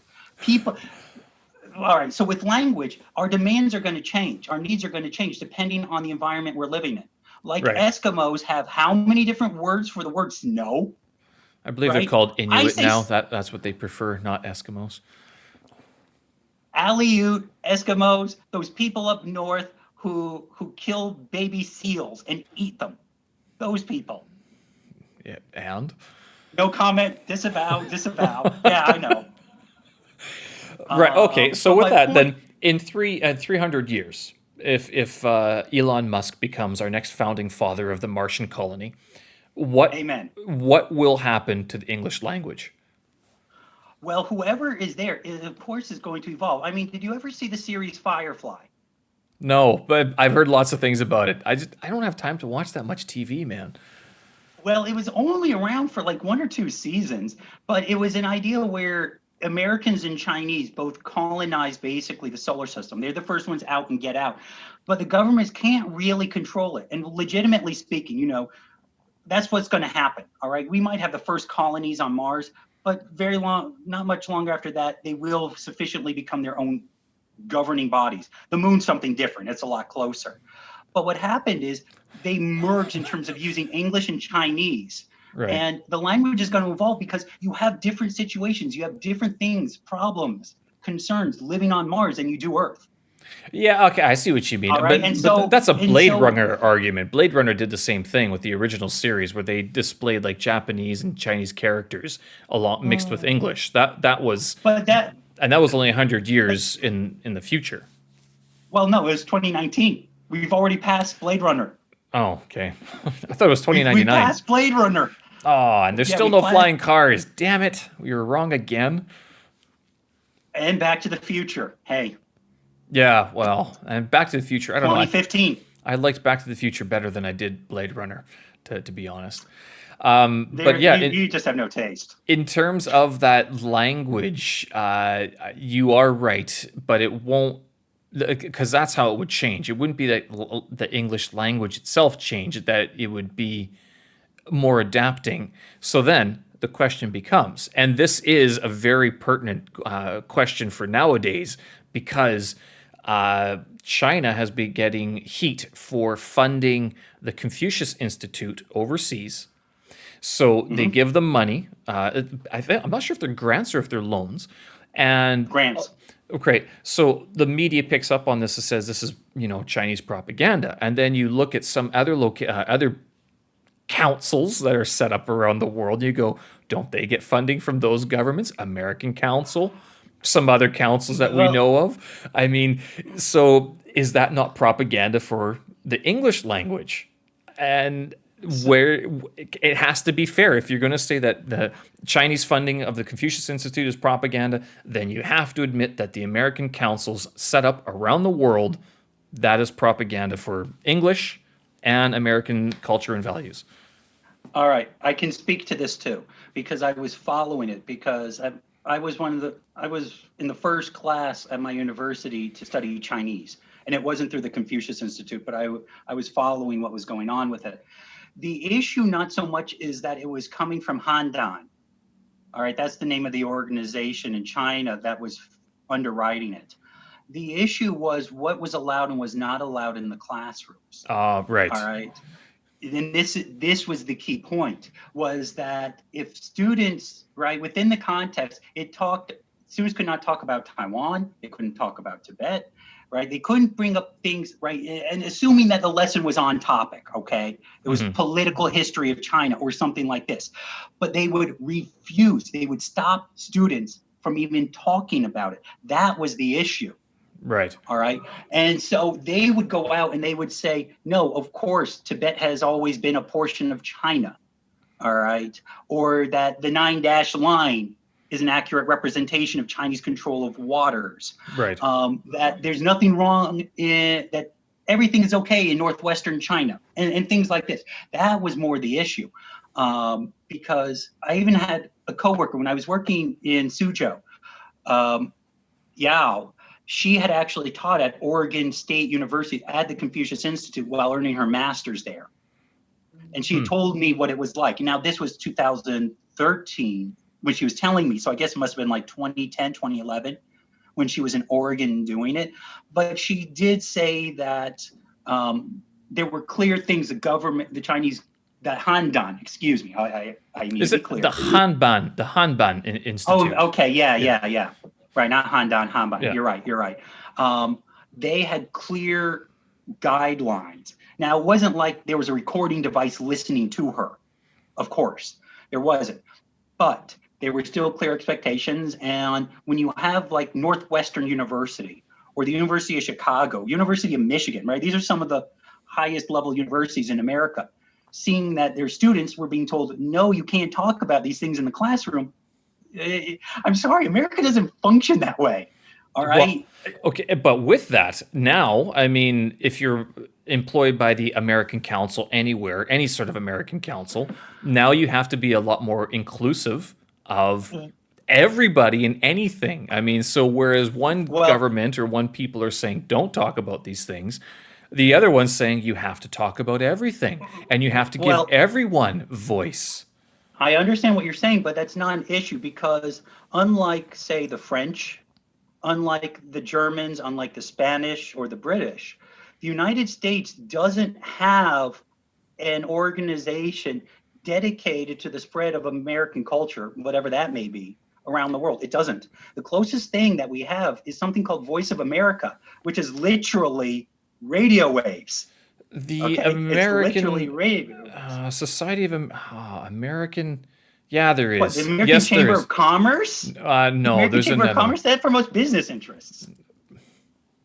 And it, That no, and no, they are looking. That's not. That's a far cry from what the British Council does. the there was one. I thought there was American Council for whatever, the American No, Society of some. But the United States, you're right. There, you might be right. I'm drawing blank on this one. That the United States doesn't have any direct cultural institution. But we don't need it. Hollywood. so then would that be it? But the United States Hollywood. sets up these agreements like talking about the 9 dash line, which I'm sure the sensors are picking up on now at this point. But with the 9 dash line, so they have that interpretation, but the United States comes in and says, okay, well, we're going to help you negotiate a peace offering here. And because But this happens all the time in the Middle East. You're going, well, wait a minute, why is the States brokering the peace well, the deals? I United mean, get States out of shouldn't there. be involved. But the nine dash line didn't even start until the 1920s. It was actually started under Sun Yat-sen. I never learned how to say his name in Mandarin. How do Sun you say his Yat-sen. name? No, but Sun oh, Yat-sen? Sun Yat. Sun Yat-sen. Okay. I have no idea. I don't think No, there's any no, difference. no. That's the Wei Guile system. Oh, Sun Yat-sen. No idea. I didn't think there was a big difference. Well, it's the same thing. Mao Zedong is like people just pronounce Z too much. It's Mao Zedong. Well, It's like an but unarticulated, although it is. like Chiang Kai-shek. Chiang Kai-shek is Jiang Jia-shek, right? I mean, there's a huge difference with that one. Right. Okay. So Sun Yat-sen is Sun Zhongshan. That would Okay, so be. that's a bit different. That's my reading of the Chinese characters, but that Sure. might even be wrong. Yeah. So I don't see another pronunciation here. But Traditional. but in terms of the nine dash line, the United States hasn't been involved in that per se. What happened was the Vietnamese, the Filipinos, the Indonesians, the Malaysian, and the Brunei got together and complained to an authority connected to the United Nations, which the United States is not a signatory of, so it didn't get into it. But China is. And they said that the nine dash line was a bunch of hogwash. And the Chinese had agreed to play by these rules. And then they said, oh, well, we don't like your decision, so we're going to ignore it. Hey, it All right, the sounds like American what government the wasn't States involved. does. Yeah, That's exactly what the United States does. But the key part was the United States never signed the treaty, so you can't expect the United States to abide by treaties it never signed. Whereas the Chinese government did sign it, and they haven't withdrawn their signature. All right, the Chinese haven't withdrawn acceptance of it. They're just going to ignore it. There's a sorry. Just to go back to your mentioning about how Canada and the United States offer citizenship, basically, if you're born there, Yep. unlike almost everywhere else in the world, that basically started in the United States, but basically is adopted by everybody in the Western Hemisphere. Okay, basically all countries in Europe. North and South, well, Western Hemisphere, northern. Okay, yeah, technically Britain, Portugal, no, not even Portugal. Ireland is in the Western Hemisphere, but North and South America, almost everybody does. Pakistan does. If your son or daughter is born in Pakistan, they are Pakistani. And there's a few other countries that do that, but otherwise, Not North many. and South America aren't. Yes, just a handful. Yeah, that's well, and that's one of the things like one of the reasons. Well, Hong Kong does it, but I mean, Hong Kong is part of China. But one of the things that with mainland women going down to Hong Kong was so that they could get a Hong Kong passport because Hong Kong Right. has that British system of passport on birth. Although I'm not sure if a Canadian, if my wife or girlfriend ever had a child in Britain, if they would get a passport. I don't think so. I'm not sure if Britain does that. I'm not clear. Canada does. United Yeah. States does. And as glorious as that sounds, it really just means it's another way for the government to tax you, which is my whole thing. It's like, there, great. Another little taxpayer we can sink Certainly our as teeth on. Americans, yes. Oh, absolutely. But with all that being said, I mean, with the whole idea of like United States doesn't get involved in these things, if there's one thing I've noticed in my travels is that whenever you see in a foreign country like a new business of some sort, it's usually either like a German or an American who's like basically become an expat. Like he's been not excommunicated, but he exiled himself, usually him, never a her, and they've set up some other business overseas. You don't see that happen. I mean, I guess you do see it happen now a little bit more and more in North America, but whenever you go to a new country and a new city, generally if you see something that looks like it doesn't belong there in the sense that that obviously is an import of some sort, usually it's an American face behind there in some capacity, usually married to a local lady and has kids already. But it seems that it's the American entrepreneurial spirit that sort of pushes those boundaries. You don't see that from Canadians. You don't see it from the British. You don't see it from other nations as much as you do from the United States. I think that plays into a couple of things here. So, yeah, if you're worried about the sensors, let's talk about genetics and inheritability. See, where I'm going with this is um, clearly not the slaves, obviously not black slaves, but almost everybody else chose to come here, whatever country they may have come from. All right. And they had a genetic predisposition, typically, not always, in terms of getting on a boat and doing something crazy. I wouldn't say it's Realizing that genetic. where, No, I would say that. Oh, okay. I see where you're going with that, but I would argue that they were part of that nature of going okay, or that environment where they're going. It's okay if you get on that boat and if you don't come back for a while. You're going on an adventure. well, but so, right, what's the difference between, well, there's you and me, and then there are our white cousins back in Europe. What's the difference? We're related to the ones that decided to get on the boat. That's basically the difference. And and that is to some extent, I you people have predispositions. The idea that we are blank slates has been fairly well discredited. All right. And so we no, you can do this. You can look at the inheritability of, generally speaking, political and economic views worldwide. All right. Generally. Hashtag not all, of course. But people have demeanors that you can follow genetically. Well, my how many brothers and sisters do you have? How many? I Yes. have one full brother and I have four half brothers, one half sister. In the pecking order in terms of age, which one are you? What number? I'm number 6. So what are Oh you going to my. tell me? Okay, What are you going to tell me here? so with this, and I was talking to this theory has come up a few times that generally what happens because you're saying that we are part of this genetic disposition, and maybe to an extent that can be argued. I would doubt it a little bit because you don't normally see the eldest of the family leaving, nor is it the second eldest. The third one might leave, but usually the people that you see that have left the country, left where they were born, it's usually numbers 4, 5, 6, you go on down the line. So the first couple usually stay pretty close to mom and dad. And I'm not saying that they're they can't detach themselves, but it's that sort of by the time it gets to the fourth child, the fifth child, the parents are like, all right, it's still breathing, it's still living, good. There's no more expectations on the young one. Just go already. Usually the older ones are already taking care of the farm or whatever it is, the business. They have, if mom and dad pass away, the oldest knows what's to do. Whereas the youngest going, let's have ice cream for breakfast. Which is actually not a bad idea. Ice cream for breakfast. It's Well, it's milk, still calcium. it's still morning over there.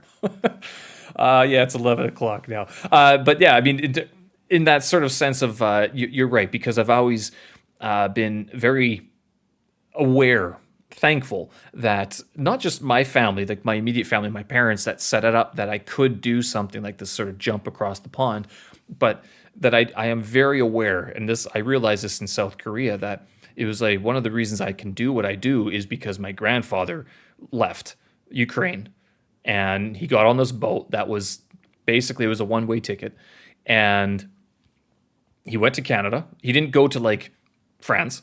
He went to Canada. He didn't go to the States, which, I mean, he could have gone to Chicago or somewhere else, but he didn't. Yeah. Or like even like, I don't know, Florida would have been nice. But so we get to Canada, and we get Canadian passports and we learn the English language. And those two things have basically taken me around the world. Now, with that, my parents also did set it up so that we could go to university and get the qualifications that would allow me to go teach English at the level that I do teach English now. Yes. But to be fair, 20 years ago, you did not need a master's degree to teach English. You still don't, although it is looked favorably upon if you do. Yeah. So yes, in that sense, there is a lineage of adventurism, of willing to take that risk that happens with some people and not all the people.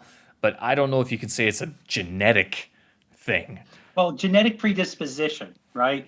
I mean, you I'd want to still see the research. I want to. What are your sources for this? I want to know. What do you look. mean? You're the one with the computer in front of him, right? And you can use I want to know where you're getting your sources from because I mean, you're you saying it's can genetic use thing. a You're you saying it's can use. genetic, May I and I'm finish? saying if it's going to be genetic, where at least does someone work? You can't just say Google.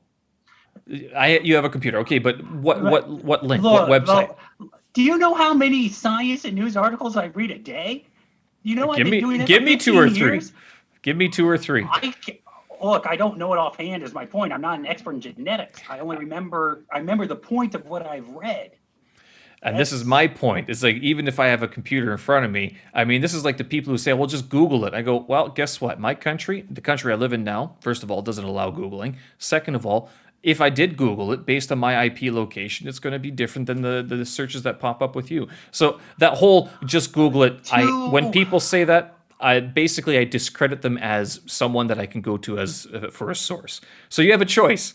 You have a choice of whether or not you want to be a helpful source here, or if you Well, want to it's fill into not going that to be. category It ain't of going to like, be in the oh, the next. Google people. It's not going to be during this interview anymore. That's You know, fine. when You can you're send me the posting links. it, when you're I could, posting it, you and I want to can post those. then. I'll post those links on the website so other people can take a look at this because this is what I'm talking about. Is like it's easy to say these things, but then when you start reading the research, one person might read it this way and go, "Okay, I see what he means," but another person goes, "Wait a minute, this is not genetics. This is something else." So in that And sense, like I said, what sources? predisposition, hashtag not all. But Not what you were all. talking about earlier was also right. Of course, again, during the 16th, 17th, 18th centuries, when you're looking at who was immigrating to the Americas, if it wasn't because of religious persecution, right, where, yeah, you go, it's usually the second, the third, the fourth, or the fifth child because right? The first child and maybe the first couple of children will actually inherit either the family business or the farmland. One of the reasons a lot of people came to the Americas was because of the fact that there was They only so get much farmland. So you're certainly right. Okay, you're certainly right. Oh, so you're Your saying it's not my observation. ice cream for breakfast theory that the youngest was like, you can't tell me what to do. I'm going to have ice cream for breakfast. It's more like, oh, you're getting ice cream for breakfast because you're not getting the farm. So good luck. Yeah, yeah, exactly. That because you can only divide so much land Right. before it becomes useless. Yeah. So what you're talking about certainly was the reality for a lot of the people who came over. So talking of Um, the adventurism, because we are both products of the North American passport system that allows us to do this. You've been a yes, lot of places. I mean, you started out in China, Harbin, right? yeah. But then you've jumped around quite a bit. So what pushed you to sort of go to jump around to all those different places? Well, chutzpah, and Oh, maybe. Hey, your listeners are going to learn some good Yiddish. your fame, your reputation has remained here because you are the person who taught me not to say the word schmuck, which is something I've said my entire life just because I thought it was a word that meant, Jerk. not jerk, right? But you're like, yeah, don't say that to people. I'm like, now, for people Well, who haven't looked it up, you can look up what the word schmuck comes from. and it is a perfectly fine word. You just need to know what it means because if the other person knows, they might they might not take it very well. Um, Right. well, You're moving all around the world, right?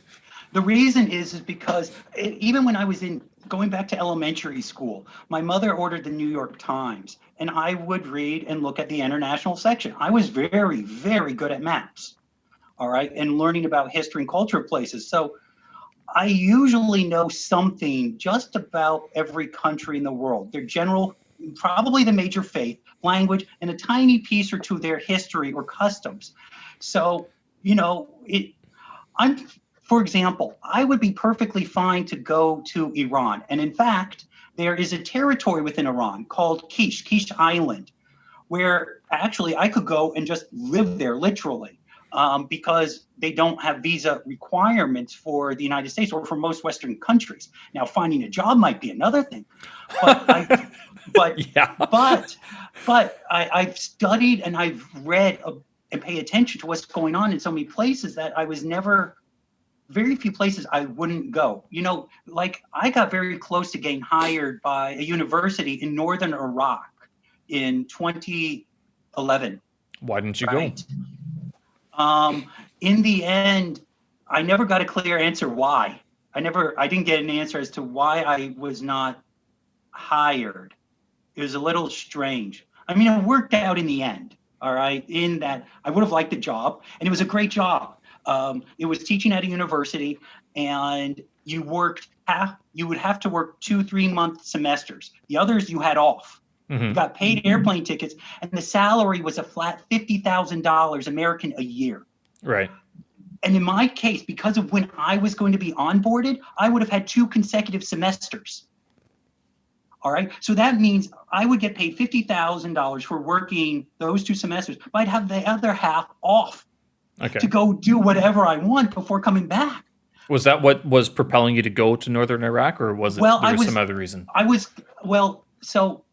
So I was also very interested in the life there, and also I feel this is going to sound a little strange as such, but all right. So I'm an ANCAP. I have no use for American foreign policy, and I feel very bad for the United States government has done. And people will say, oh, well, you shouldn't feel responsible for what your government's done. No, because as a Westerner, that's a part of being a republic or a democracy. Yeah. Our tax money goes to killing those people. Yes, that is the reality. That is the reality. All right. That's what makes being Chinese at least a little bit different or better.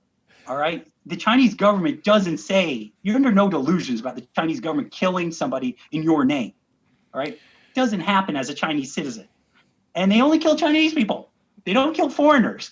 American government, you know how many tens or hundreds of thousands of Iraqis died since 1990? Not just through war, but because of the embargoes and the number of kids starving to death. So you personally feel responsible for this, or is it, and this sort of promoted your travels, or because I mean, this sounds like you're getting away from the original question. Well, okay, no, Kurdistan. Well, being specifically there, and so I view it as a sort of penance. Like my father served in Vietnam. All right, and then I was down in Vietnam for 2 years, and for one of those years, I ran my own school, and my my second ex-wife, Vietnamese, we ran our own school. But my point is this: is that we taught a lot of students in very small classes. All right, just 6 or 7 students, but we made a lot of effort to help as many people as we could. And I don't know, we might have made over costs, right? Over our living costs, maybe $100 or $200. All right. I basically had no income, right? All the money we were earning was going to our living.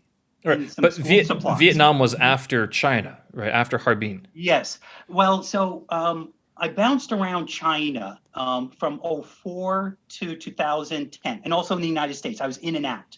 Right. I went to I went to Oman in 2009. Okay, so why Oman? What happened that you went to Oman? Because I was thinking about going to Oman at some point. Okay, so I was, like I said, in my situation, because I know what's going around different places of the world, no place really concerns me. I just look for jobs. Mm-hmm. I think, is this going to be an interesting job? Is this something I think I'm going to like? I have taught essentially only high school students, university students, and adults. Okay. And in Oman, there was this opportunity. It was a short-term opportunity. I was going to fill in because the teacher was getting transferred, but it was going to be teaching in a foundation program. All right. Where they had to learn English before they started their major, which was also going to be in English. So it was a tiny town in Oman called Ibri. And I was thinking, okay, this looks interesting. It's only 6 or 7 months. And I Oman didn't have income tax. That didn't really matter so much to me, but I had Arab and Muslim friends. I was well versed in Arab history, culture, and Muslim history and the tenets of Islam. What? Why not? And But so I so what went. was making you actually search for this job online that you could Well, then pick Oman? Like well, so why not like Egypt? it's just the job was teaching 18, 17, 18, 19-year olds academic English. And that had been most of my experience in America and in China. Right. I worked for ELS. Were you going And through, was it through a company that you were going through, or was it through an agency that you found this? I found, I think it was like TEFL.com, to be honest with Okay, you. yeah, the All right. TIFL, yeah. I mean, I've never found a job at Dave's ESL Cafe explicitly. Right. No, when I worked for Ramco, I guess it was through there. But I just find it on through the internet or Craigslist, even. What I job found did you work. find through Craigslist that was overseas?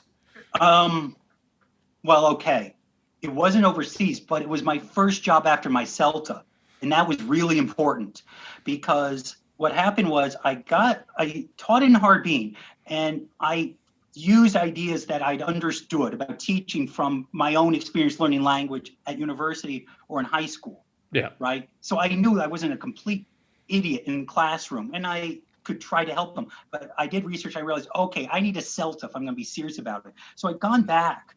And my mom lived in upstate New Jersey, just across from New York City. And so I took my CELTA actually the Empire State Building. Oh, neat. And then my very first job afterwards. So remember, CELTA is through the University of Cambridge, so it's British recognized. Yeah. And so it's 2005, it's summer 2005, and I don't get my first job until December 2005. During that time, I've been looking to get back to China, but just a lot of things fell through. And I was going on interviews and what have you, and they weren't succeeding. And they were all over Midtown Manhattan, downtown Manhattan, and I got an opportunity for a university in New Jersey, Right. very close to where I live, just 5 miles. And it was through Craigslist that I found this job. Okay. And then that started, that was my first real job after China. And that allowed me to find another job run by Language Institute on campus.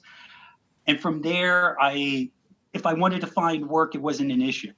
Right. But So, I Craigslist was mean, very important to me at the when you're beginning. saying And that finding, you're using the internet, there's certain websites that you go to. Like Dave's ESL is good for research, but I mean, you usually have to verify what those links are. Like you have to copy paste that school name into Google, press enter, and search and do some research on it because sometimes it could just be like phishing for responses or for gullible noob teachers. and to be certain, like when I taught the first time in Vietnam, RMIT, Royal Melbourne Institute of Technology, have campuses both in Hanoi and in Saigon, and now in Da Nang as well. I think I found theirs through higher ed or inside higher ed or something like that. It's geared towards university level. Right. And I think that's also where I found it. When I worked in Suzhou, I worked for Liverpool. They have a Okay. campus in Suzhou. And similarly, I found it there. Yeah, to be certain, Dave's ESL Cafe, it's interesting in that, like you said, a lot of dodgy places, especially the Hagwons for South Korea, the language schools here in China. But it also has on the flip side, it will carry Raytheon. That's one of the big Yes. military contractors in Saudi Arabia, right? It has Raytheon, it has RAF. I don't know who exactly that is. Aramco, which is the biggest oil company in the world. They also advertise there. And also you get really high level Middle Eastern universities like Sultan Yes. Qaboos, Yeah. and also in the UAE. Yeah, there's a lot of those, but even those you still have to look up because one of the problems with Dave's ESL, I mean, it's a good place to start your search, but it shouldn't be your only place to go searching Oh, for a job definitely. overseas. And this is just for the ESL industry mostly, but yeah, with the those Middle Eastern, that's how I found it was in Qatar and in Oman. Those are the two places I was considering before coming to China. I settled on China because it was just easier to get everything in line basically, and it was like and they Yeah. said, yeah, if you get a CELTA you have a job. I'm like, okay. So I did my CELTA 1 month before I came to China. I went to Montreal for it. It was fantastic, 5 weeks. But so why have you never been to like Africa? Like any part of Central No, Africa, South so Africa, it's South just, America? okay. Well, no, so it just, the timing was wrong, or there wasn't all right. I was directed by the job. All Right. right. It wasn't because of the people or the culture. It's just I liked the job that I'd found. Now, to answer you directly, in 2015, while I was running the school in Vietnam, there was this opportunity in Peru, and it was paying all right, 2,300 a month. It was teaching university students, and in Central and South America, let's be clear here. If you can find a job that pays $1,000 a month, Yeah. that's usually extraordinary. South America Okay, is not where you and go for money. and also, if you just if you want to get by reasonably and have some money in case you need to leave the country because you have a medical problem or whatever, you don't take a job that only pays you 500 or 1,000. You don't. All No. right. It's not. You have to go beyond just the cultural experience. You have to be an adult. You have to rely on yourself. And so I was really excited by this job. I did great at the interview. They were very enthusiastic, and then they said, "Oh, you don't have a master's degree." This was like, and this was like after the interview. It dawned on them to recheck my CV, and I'm thinking, you, Did you not look? how did you miss this fact?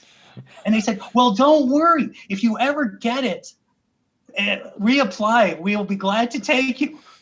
Well, Also, thank you. they didn't Thank you offer very to give you much. one because some places will actually offer to like similar to the ESL. Like if you don't have an ESL certificate, they can help you get one. Like they'll Right. pay for it, and then you sign a contract that says you're going to be there for a while.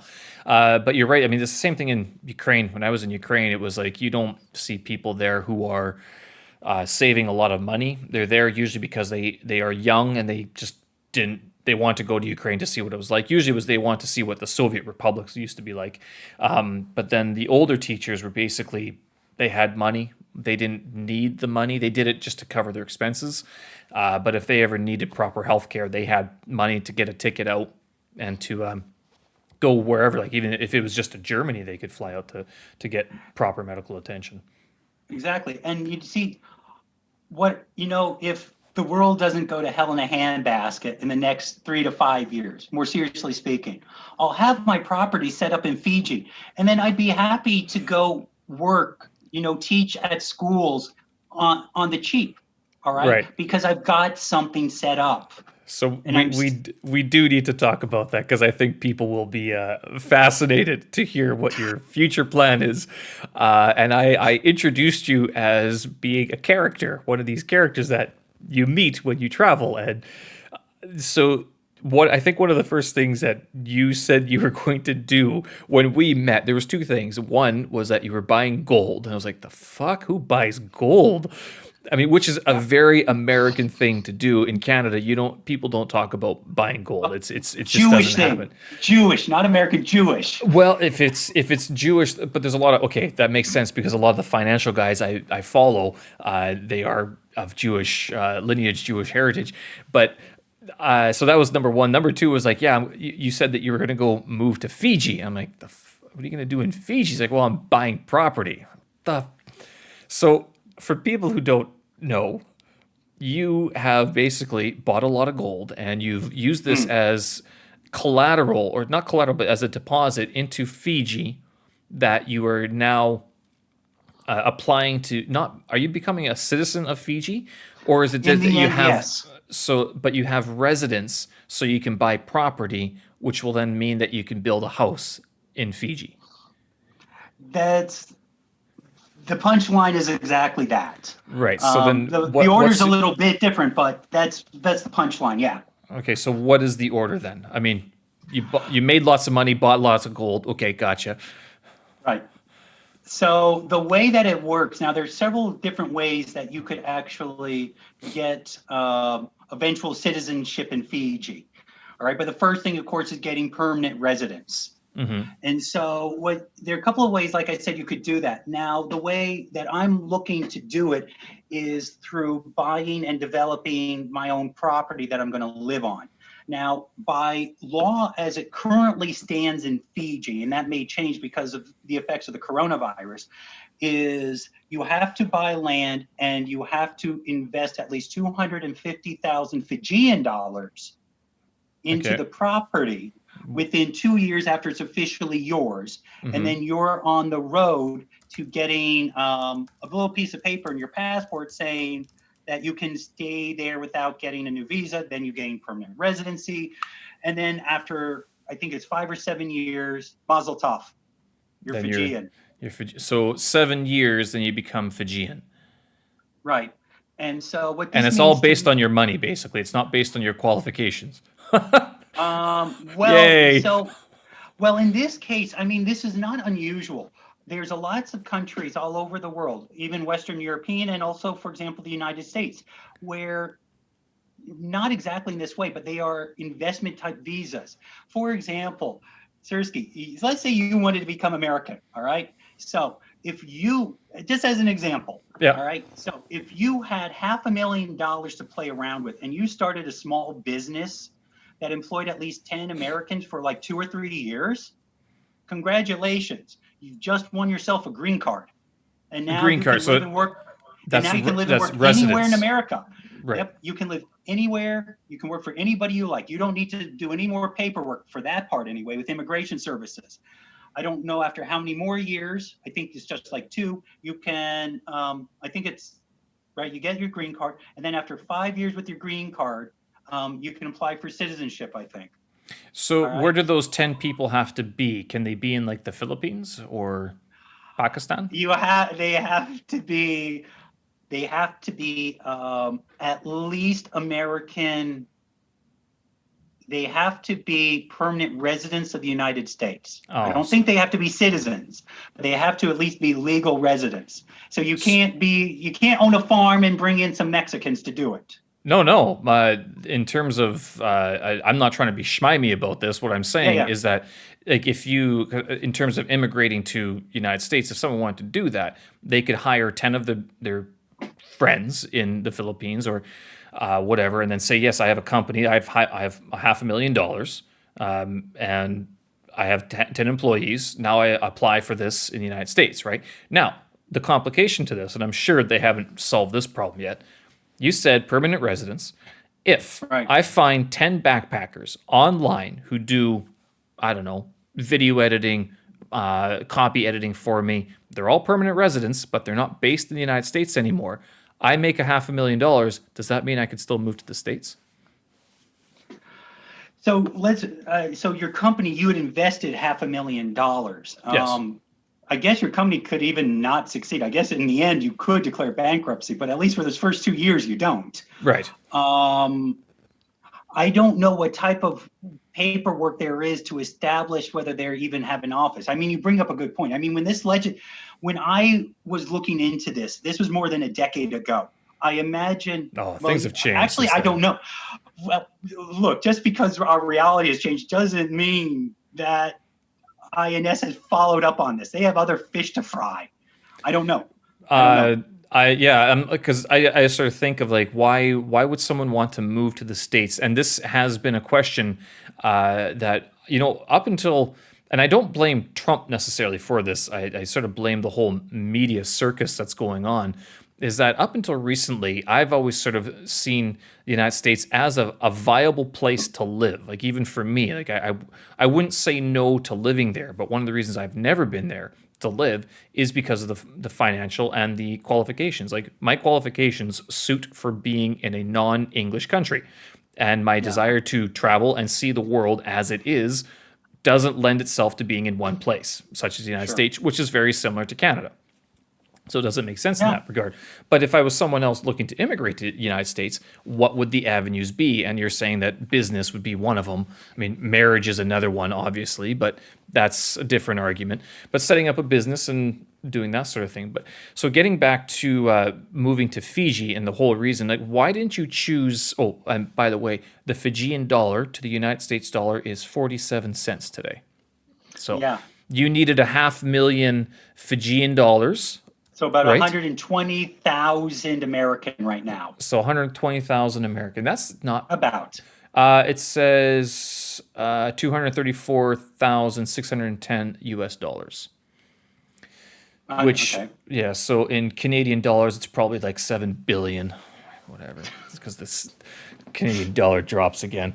Okay, so 234,000 American dollars, right? So you buy Yeah, citizenship, or you, 120,000. Yeah. and you have to deposit that into the account, or how does that work? So what will happen is I'll buy the piece of property, and that process takes about apparently it takes 4 or 5 months. All right. They have to make sure there's not a lien on the property or this or that. But then after that point, I don't have to make a deposit. But what I do have to do is I have to show through receipts that I Okay, have spent 120,000, well, the 250,000 Fijian dollars into it, right? And so that would be things from the construction company. That would be things that are installed into the house. right, The people who flatten the land, or people I hire to put up fences or a greenhouse or whatever.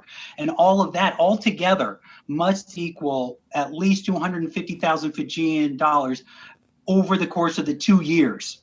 And if oh, I'm okay, not able to do it, okay, let's say, for example, I'm only able to do 200,000 by the end of that, then what happens is I am fined 10% of that remaining 50. Well, hang on. No. I'm fined 10% of that remaining 50,000, not the whole thing, just the part I'm short, but every 6 months. so you have to get it done basically if you don't want to Yeah, get I fined. mean, reasonably, you might say you plan on doing it over the 2.5 years, maybe, but you just make sure you get really close to that 250,000 as you can. So you'll only pay that 10% penalty once. So what is there an out clause? Like, can you say, you know what, it's not going to happen? You could do is before the expiry, you try to find a buyer of the property. And in their Oh, case, they would have two full years from whenever the paperwork was finished. So it's not as bad as it sounds, right? It's not like they'd have a very short amount of time to do it. All right. They get a new clock. All right. right. So that part's taken care of. Sorry, you cut out there. Can you? What was that again? They get the clause, Mhm. and then what Right. happens? So what happens is, let's say they were to buy it from you, right? You aren't going to make it, Right. but they buy it. Then that means the clock starts again.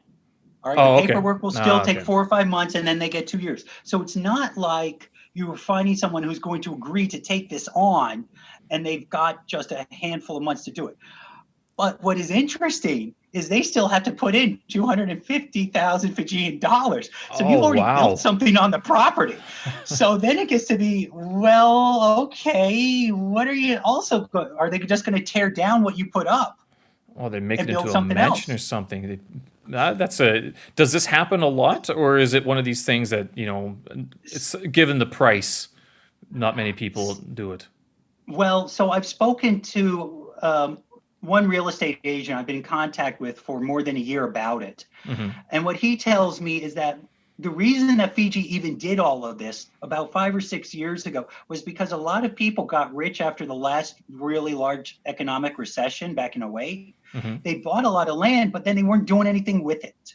Oh, okay. Right? They'd hold on to it 5, 10 years and then eventually just sell it because it was Yeah. so cheap anyway. Right? Like an acre is only 10,000 American dollars. Is that a All right. lot? And it's really not a lot at all. And where I'm looking, it's good farmland. Hmm. All right. And so anyway, that's why the Fijian government changed the system and put in this penalty system with it. That you have to Um, develop the land. You can't just that let you it have sit. right. You So is got to this do something. screwing over the Fijians at all? How is this hurting the local population? Okay, so Fiji has more than 330 some islands. Where I'm looking to live is one of the tertiary islands, and it has fewer than 10,000 people on it. And so, as for the local or native people, when I say local or native, that's more like how they live. Now, to be certain, there are medical clinics on the island, and there's even a proper hospital, but they have their own school. And in terms of their living lifestyle, it is much, much more like the natives of a long time ago. It's not like the American Indian reservations in the United States or the comparable of the First Nations in Canada. All right. That's the lifestyle they want to live. They are aware of how they are living. And Right. that's the island I'm living on. So or wish to live on. So what I'm saying, it pertains more to this specific island and the situation there, and on other smaller islands. On the two main islands, especially the main island, Fiji has right now roughly almost 1 million people, and something like 800 or 850,000 people live on that main island. Mm-hmm. All right. So that was one of the reasons, was that the property on that island was so expensive that, as you said, it was screwing over the local population, wasn't making it really possible. And so they have also by now heavily regulated who can control what type of land. There are three Right. different types of property in Fiji. I can't go into the details that much about all of them. Well, two of them I cannot. The one that I'm interested in is called freehold. Fiji was a former British colony, and they follow British common law. With freehold land, that means I can buy it and I can give it on to my heirs. Okay. Okay. And Fiji has no property tax. So, Hey, I'm sold. so that's I why you're am doing this for sold. for the property taxes. That's the reason that. No. Well, you didn't ask me why I even thought about doing something like this at the beginning. Well, that was we. We were getting there. Oh, Why okay. Fiji? Well, no. See, I originally had this plan back in 2011. And for those at home not paying attention, we are recording this 2020. I originally thought about doing this, but it was the Azores, okay, which Oh, is in the okay. Atlantic. All Yes. right. It wasn't until 2017 that I found out about Fiji. See, the Azores have good agricultural land.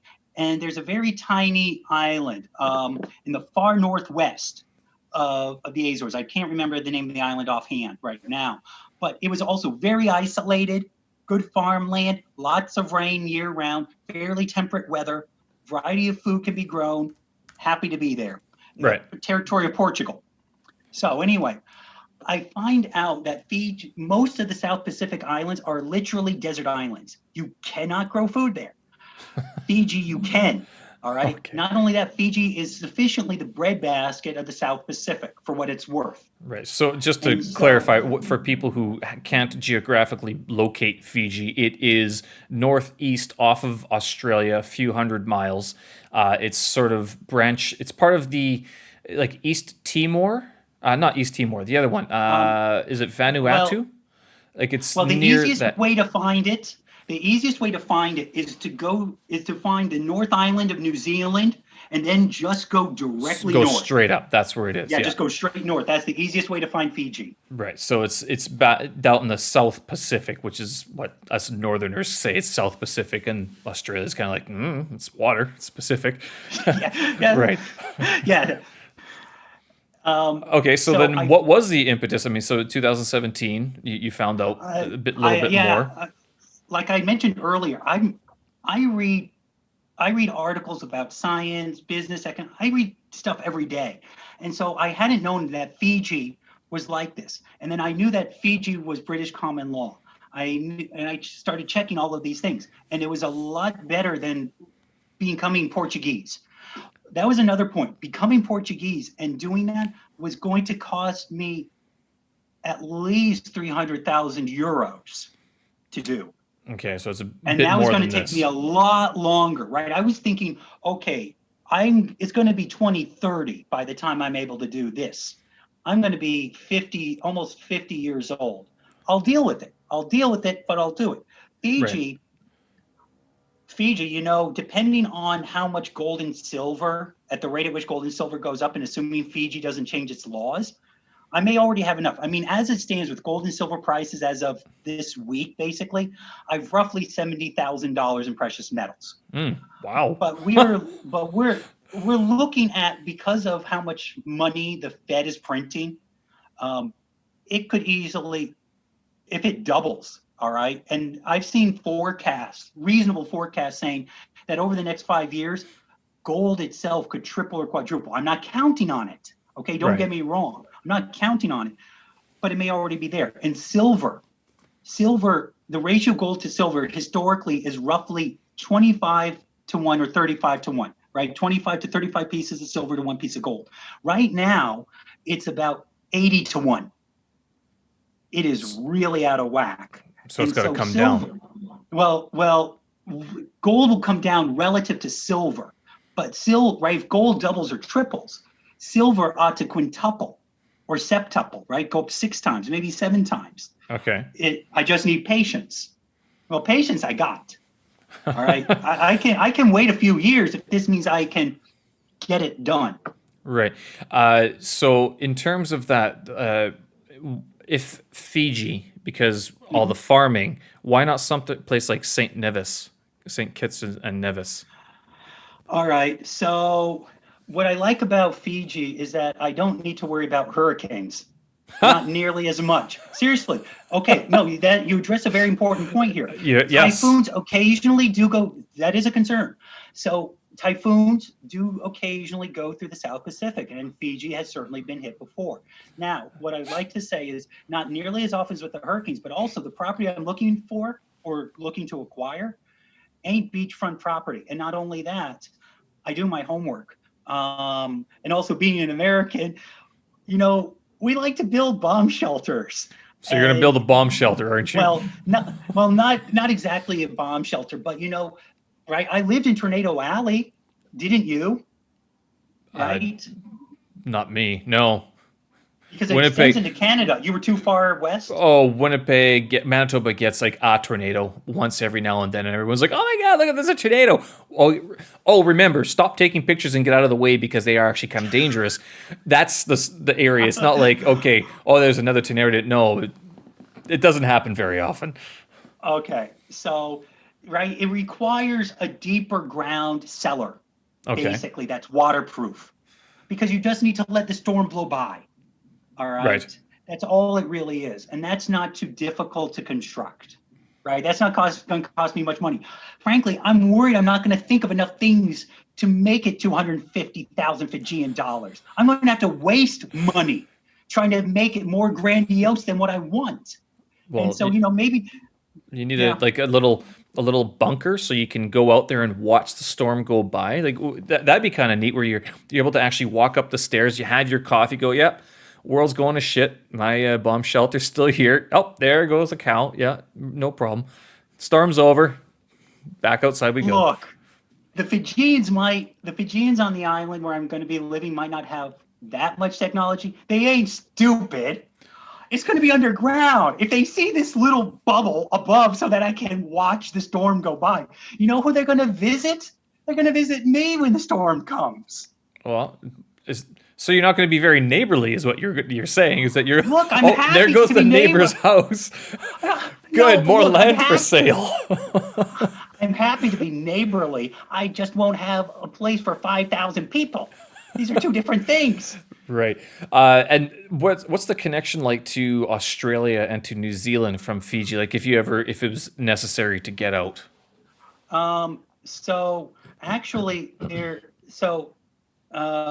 Nadi is the name of the major international airport in Fiji. They have 2. Now, Nadi is not in the capital. The capital is Suva and has a much smaller airport. Actually, they have, when it's not the coronavirus times, they have direct flights to Hawaii, Los Angeles, Singapore, China, not seasonal, ongoing, Japan. They used to have it to Hong Kong, certainly a couple of cities down Australia, Sydney, Adelaide, Melbourne, Christchurch, Wellington in New Zealand. Right. I mean, you just need to get to Australia basically if you needed more like first world healthcare. But I mean, it sounds like if they have that type of international connection, they probably have an international hospital there too that could take care of it. And there's not much difference in terms of time between Australia and Hawaii, because from Fiji up to the northeast is Hawaii. Right. So you don't have to worry about jet lag and all that crap. And is it going to be open? Now, for the people who's listening who are rational, you're probably going to stay on the main island. Like I said, I'm going to be on a tertiary island. Well, the meaning is this, right? If I need medical care, look, it's going to take me some time just to go from the island I'm on to the main island. Right. That was actually my next question. That's what I was going to say. Are you going to be flying or boating, or how would that work? Well, so when I decided I was going to do all of this, I also decided I was going to learn to become an EMT, a basic paramedic. And I was Okay. also going to learn how to fly an airplane. Now, as you know, I got my EMT training a couple of years ago, Yeah. and I'm still going to learn how to fly an airplane. That's cool. Um, That's pretty cool. and I want to do that and too. it's not expensive. All right. As of right now, you can probably find, especially if you do an accelerated course, Hmm. because the real problem is gas, and then fees for your teacher who has to be in the airplane with you. Right. All right. But even now, right, if you can do compressed like in a month, then you could probably do it for 11,000 American dollars. Gas is really cheap right now. It's only about $40 a barrel. So So where now's would you actually do a good that? time. Where would someone do that? Well, oh, you're gonna love me again. Will you just trust me when I tell you you can Google this? There's a whole bunch of aviation schools all across the United States, Australia. I'd figure it'd have to be true in Canada too. But what I did is there are a few websites, I can't think of their names right now, that do some comparison for you. But basically, I just started looking at airports. I found lists of airports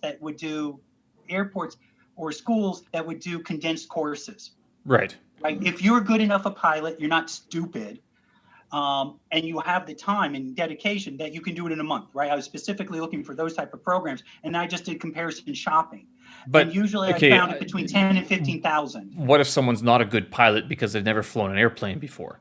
Well, I have no, no, no, no. I mean, in that you're not stupid, that you're paying attention in your classes. Now, what I've also learned is so Microsoft actually makes a great program called Flight Simulator, That's only available on and Windows, not on Mac. well, it's Microsoft. Yeah, I know Microsoft can now go on Mac, some of it, not all. Okay, so do you have a solution for us Mac users? Because I can tell you there isn't one. I was looking at it just last week. I Googled it, as you said, and I was looking to actually practice my drone flying. And DJI has only recently, as I found out, stopped the flight simulator for Mac systems. So you can do it on Windows, but you can't do it on Macs. So contact Tim Cook, who is currently running Apple, and Means tell nothing. him, okay, Anyway, well, so but in terms of like these 1 month things, like because I did Google this years ago, and mhm. I'm asking you because like, do you have a place in mind, or is it a location? Like I was Okay, going to go to so Los Angeles because it was like $600 per week that you could rent like an airplane and get someone to train you basically. But you're looking to go through classroom study and everything. What are you because you looking have for? to. What are you looking Well, for in terms of your training? all right. Well, I mean, what is mandatory for the license itself? And so there's a battery of tests you're going to need to take, right? There is in classroom teaching, and then there's the flying time. Hmm. And what I'm looking for when I'm trying to find schools, I'm looking for schools that very explicitly state what all of their charges are or how they do the charging, right? That was going to be what Flight Simulator can really help. I mean, if you get really good at Flight Simulator, you need something like it's expected. It's expected that you need somewhere between 40 and 50 hours of flight time for you to be able to show that you can do all of these certain things that you must be able to do so that you can be issued the license, right? So that Right. the pilot teacher can check them off and say, okay, I will take responsibility saying this person's competent to fly, Hmm. right? You have to agree upon that because if they don't, you're going to have to find somebody else to do it. And so, but what I've read and understand is that if you become very good at Flight Simulator, use on the plane that you're going to be flying or intend to fly, you can reduce it by 10 hours. Now, okay, you're going to say, well, that doesn't sound like a lot. If you think about how much it costs for the Right. fuel and then how much it costs just for the teacher to sit in the airplane next to you, it's more than worth the investment. But that's why I'm saying you get an approximate for how much it's going to cost because fuel prices can go up or down depending on what's going on. Right, but you're But if saying so you $10,000 is ballpark figure right now, Right, right. But as we that's sort of all of speak. tuition. That should cover everything. All right. Right. The tuition for your written exam, that should cover your instructor fees, and that should include the fees for using the airplane and then also for the jet fuel and any other associated chemicals you need for the maintenance or the usage of the aircraft. Now, is that in the United States or is that in Australia? Is that another? So I found one or two places like that. I found one I know in Wichita, Okay, in so it's Kansas. United I States. also saw well, I chose Wichita. I was looking for places that again was doing the short course, the fast course, and then I looked to Wichita because I have a friend who lives there who I could stay with. Ventura County, which is just north of LA, has one. Well, that's where I was living when I was doing the research. Right. But there's those were the ones I specifically remember. This was a year ago, Right. or a year or 2 years ago. So But my there was going to be question more. would be that if you are going to go live in the South Pacific, why Right. wouldn't you go take a course in Australia or New Zealand that would teach you how to fly in an area that you would be flying? Well, the theory and the practice is not going to be all that much different where it is. But the conditions will be. And also not so much. I mean, the South Pacific is going to be sufficiently different from continental Australia. Maybe not New Zealand, excuse me, but continental Australia is going to more resemble the United States. But in terms of that, a license from the United States allows me a greater variety of places to be able to fly. Right. It got really tricky trying to figure out because here the websites are a bit opaque about recognizing licenses from other countries. I don't What think I it's was opaque. able- I think they basically say, we don't trust you. You have to be certified by the No. FAA. Well, no. See, that's the thing is that a lot of them don't accept the FAA. That's the thing. They don't accept American licenses. The Fiji other does. countries. But the United States Yes. says you have to train to our standards, not to Well, your no, country style. Right. But the thing is that essentially everybody else follows American lead when it comes to Okay, this. right. Yeah, because the Australia still has its own training program for their own course. pilots and whatnot. Same with like Certainly. China is doing that as well. They have their own training program. But one of the reasons I was looking into getting trained in the United States was because a lot of people do go by the FAA standards, and that if you want to do more drone piloting, like for commercial or for agricultural purposes, that you would be certified. But not just that. If you got certified by the FAA, then you would know the theory, you'd have the tests, you'd have the general idea of how an airplane works. But then you could go to these other places, and it becomes more of a language barrier, which then you could get a translator or whatever. But then you could go get certified in other locations as well, and then add to your qualifications rather than. Right. So it's not a bad thing getting certified in Los Angeles. But I'm saying, like, Right. what you're going to go to the South Pacific. Wouldn't it make more sense to fly down to Australia and learn how airplanes react to the conditions of the South Pacific? But like I said, there's not going to be so much difference. And especially, right, if you're talking about specifically like that, then even, all right, so Wichita might not, well, to an extent, even Wichita might resemble it because Kansas still gets hit by the after effects of a hurricane. Mm-hmm. I mean, say what you will about Australia being very close to Fiji, you almost never hear about a typhoon or tropical storm hitting mainland Australia. Never. Forest fires, that's it. So, I mean, to the extent that the weather is similar, Wichita may bear some resemblance more. And then Ventura is right.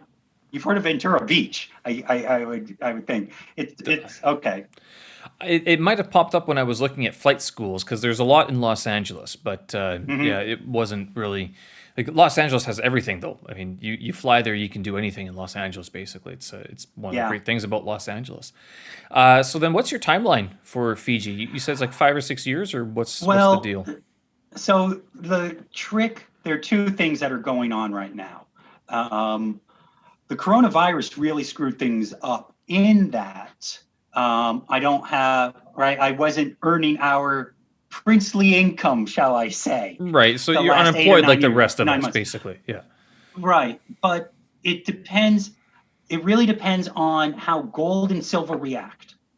Okay. I mean, that's it. That's really it. I mean, I'm happy to earn the other 70,000 if that is what it takes. Right. And I'm not going to sit around. But right now it's okay. So it's the middle of October. And so the coronavirus, there's still issues. Winter is coming in the Northern Hemisphere. It's going up again tremendously. It's in fact higher now. The coronavirus is higher in a lot of European countries now than it was back in March. Yeah. It isn't that way yet in America, but it looks like it's going to go there. I'm going to Korea at the end of the month, but it looks like the Northern Hemisphere is going to shut down again. And so I'm going to just have to find a place to bunker down for a while. So if gold and silver react, unfortunately, right? If gold and silver does the best thing for me, that means the American economy and the world economy has basically gone down the tubes. All right, to be honest. No, that's what it means. It is. It's an economic collapse. But if that happens, then it could be like anywhere from a year from now to 3 years from now. If that doesn't happen, and I'm having to earn my own money, well, I'm a good Jew. I can squeeze money out of a rock. I want to see that happen. I listened to your interview with our coworkers. I listened to both of them. Okay. And so you were talking about how you wanted a whole apartment to yourself. You want a place to rest, relax, reasonable, right? I was paying 1,600 RMB a month for my space, which is just it's not. Let me think. It's not even $250 American dollars by the exchange rate. For Canadians, that's about 350 divided by 5.2, basically. You get about $350. And I do know people. You're one of them, but there's people who they share apartments, like they rent a room. But I just couldn't do it. I was like, no, I'm child number 4. I've shared rooms my entire life. I'm done with that. No way. I'm getting my own apartment, even if it costs me money. If I can't pay rent, guess what? I find a different job. I mean, that's what it was going to be. I mean, it wasn't going to be, I'm going to lower my living standards, which sounds, entitled in whatever it is. But I go, you know what? No, I've traveled so many places. I go, if I can sustain this lifestyle for a little bit longer, I'm going to give it a go. I mean, China has basically gotten back to normal now, so we're working, everyone's working, English teachers are working and everything. Yeah. You said you're going to South Korea. What are you going to be doing in South Korea? So the reason I'm headed to South Korea is first, so I have a son and he is half Chinese. He's 10 years old. He lives in 11 years old. He lives in Qinhuangdao. He's going to elementary school there. My future, no matter how you cut it, is not in America. But to be direct, I am fleeing. All right, I will be direct here. This is all right. 2 points. First, there is political violence going on here in the United States. Already, 2 Trump supporters have been literally murdered on the streets. One in Oregon, one in Denver in the last month and a half. And the media, which is fairly leftist, not liberal, there's a big difference, but leftist, have basically dismissed both. It has gotten very little time. And the fact that the Democratic Party in the United States has refused to denounce Antifa, they've just refused to acknowledge it. Nancy Pelosi, who is the Speaker of the House, didn't even talk about there being violence until August. 35 Americans had already died during the rioting. So going to South Korea is because Pelosi won't acknowledge Antifa? Because the elections. No. Because of this political violence and the zeitgeist that is right now in the United States. Already one third of people who identify on the left and 1/3 of those who identify on the right believe that violence can be justified to meet political ends. It was only 10%. It was only 8% just 2 years ago. Right. So getting back to all that craziness, but when you move to South Korea, you're American, passport holder, white. Do you think they're going to accept you or they're going to say, no, get out of here? I mean, go back to your place. So this was the first part. The second part was, I've been following all this time. Where can Americans or other nationalities go now during the coronavirus? And actually, there's still quite a few countries that are open. Now, the reason I chose South Korea, when the coronavirus problem started, there were 3 countries that did exceptionally well, all right, and basically didn't lock down. South Korea, Japan, and not a country, a renegade province, Taiwan. Right? These 3 territories did extremely well. Now, as an American, I can still, even with all the nonsense that's going on, I can still go to South Korea for 3 months without a visa. Great. So that was one of the big things for me. But then also, it was one of these 3 that I found to be good. all right, in terms of how their governments handled it. Very non-authoritarian, which leads to the second point. The states, a lot of the governors have been doing many unconstitutional things, and the judges have even ruled that, and some of the governments have continued to ignore it. Especially, for example, the governor in Michigan. She said, I don't care about the decision, I'll just do it another way that does the same thing. She literally said that. And then the attorney general of Michigan said, well, we aren't going to enforce it. We're not going to prosecute. But this is getting to be crazy. So you're leaving the United States because it's crazy, and South Korea is not crazy. Right. And so what I'm going to do is, well, right. And then, so I can go to South Korea, and I've been looking to get specifically to Japan. But either are fine, because in a time of crisis, Orientals, East Asian people don't usually go crazy. Okay, they don't. No, seriously, consider the nuclear. Look at how the Japanese handled their disasters, dealing with Fukushima and earthquakes. Compare that to what would happen in America. Can you just imagine how it would play out? Right? And I mean this in all sincerity. I've studied Eastern culture, as have you. All right? They don't get crazy, they don't panic. They also have a media that's not as free and capitalist as the United States. Well, the Japanese do. Okay, the Japanese do. Maybe not the Koreans. I can't talk about Korea, but the Japanese do. But anyway, right now, it's very difficult to get a work visa. That's why I didn't apply for a work visa. It's very difficult to get a work visa. So you're going on a tourist visa to South Korea. Are you going to be working there? Like, is that the job? That the idea? You're finding a job, or you have a job lined up? No, because the Korean, it's almost impossible right now to get a work visa for Korea or Japan. Almost impossible. But it's not impossible to get a student visa. Now you're saying, okay, but why all of this right now? Well, the elections are in 2 weeks. Okay, just over 2 weeks. So I don't have a lot of time. So I can't wait around in America to set it up. And I didn't even know this was an opportunity until 2 weeks ago. All right, I didn't know until the beginning of October that I could go to South Korea and actually play this out. Right. So I've been in the process of handling my business here in America and making sure when I get to Korea that they don't put me on an airplane headed back. And they won't. They're going to put me in quarantine for 2 weeks. But then I've got 10 weeks basically to figure out what I'm going to do. Either apply to a Korean language school and then get a temporary student visa, or go for Japan, or do both. Yeah, may as well.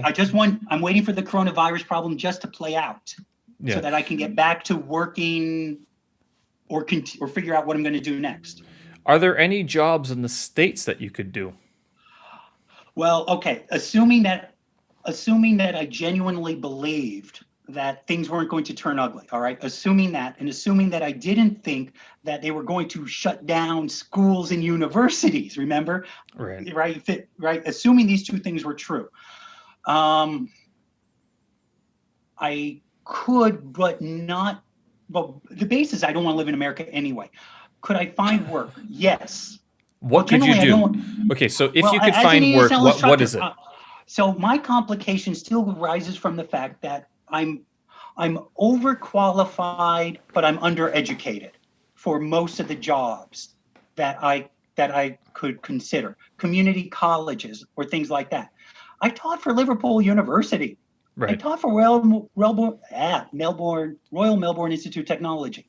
These are fairly good universities, but I didn't have a master's degree. You know, some rinky-dink community college requires a master's. So would you think about getting a master's in South Korea? Because that's what a lot of the English teachers did when I showed up there. They were all like, oh, we now need master's degrees to do this job, even though you don't need a master's degree to teach English, teach ESL. So what happened was back in 2008, 2009, I was looking to do a master's in applied linguistics, or in TESOL, online. And I looked up who had the best online programs. And I saw that Macquarie University down in Australia had one. And so what happened was I applied, I was accepted, and I completed my first, it's a 2-term program, right? Just 2 semesters. Now, to be clear, I wasn't going to be writing a thesis, all right? I don't have the focus to write a thesis. And I don't really care for, and see, this was the problem. I didn't really care for language or linguistics. I care about my execution and how well I'm able to facilitate my students' learning. Right. That is my primary concern. I don't care who came up with what theory. All right, I don't Yeah, care about and those names. I in care. those degrees, like in the linguistics, you study a lot of like theories behind language acquisition, and you're going, how does this help me entertain a bunch of kids who just want to throw spitballs at each other? Exactly. And so I was going first. I was doing the master's for the wrong reason. I was doing it so that I could get a paycheck. Right. That's exactly the wrong reason, to be honest, to be intellectually honest. You're doing it just so you can get a higher job. It's unfortunate. Okay, if you have to do it, fine. But what happened during that time was I started going through my divorce with my first wife, and that's why I didn't do the second term. Okay. And then basically life happened because I still have to pay another 10,000 American dollars. And now the exchange rate's gone up and down and tuition fees have gone up since then. But then life got in the way. You know, I had to move on, right? I couldn't see my son that much anymore. Lots of things happened. So it's interesting that you've come to this point that you say you're basically fleeing, not you're Yeah, taking please. off. Yeah, you're leaving the United States because you're unhappy with how things are going there, which you do hear from American expats a lot. But then you at the beginning you said that you're an American patriot. I mean, where is there a difference here? What is the difference? Something Sorry, where Steve, that whole part there just cut off. I have no idea what you said. amazing it happened at that point. You said the last thing you said is that a lot of American expats you meet, they have similar inclinations, similar feelings, and then That they're cut. fleeing. Okay, and then but at the beginning you said that you are an American patriot. So how Sure. can an American patriot flee his country? Well, that is easy because the people of the country no longer care for the principles upon which it was founded. And they would rather trade away those principles for some idea of comfort than to live to those principles. See, one of the problems with freedom is that you have to take the responsibility for that freedom. And Right. most people, in my experience, it doesn't matter where they live, don't want to take it. They'd rather be told what to do. They'd rather live in some confines and feel some level of security than independence. And I'm not saying that this is new. This has gone on for a very long time in the United States. It's not a Republican versus Democrat, left versus right. It's just the general feeling of the people in this country is general. And they make up the majority. Who am I? Right? I'm an anarchist as it is. But I don't want to force my belief on others. Right. All right. But We I should also don't want also them. bring up the fact that one of the reasons why you're fleeing is that you survived a gun attack. Well, Which okay. you said Well, actually, you said that to me. I'm like, oh, well, maybe we can market it that way. And you're like, that's not true. And okay. So what actually well, happened is that well. you got threatened to be shot or to have someone Right. shoot you. So what Yes. happened? What was the situation? And like, I mean, in terms of like, why were you getting threatened with a gun?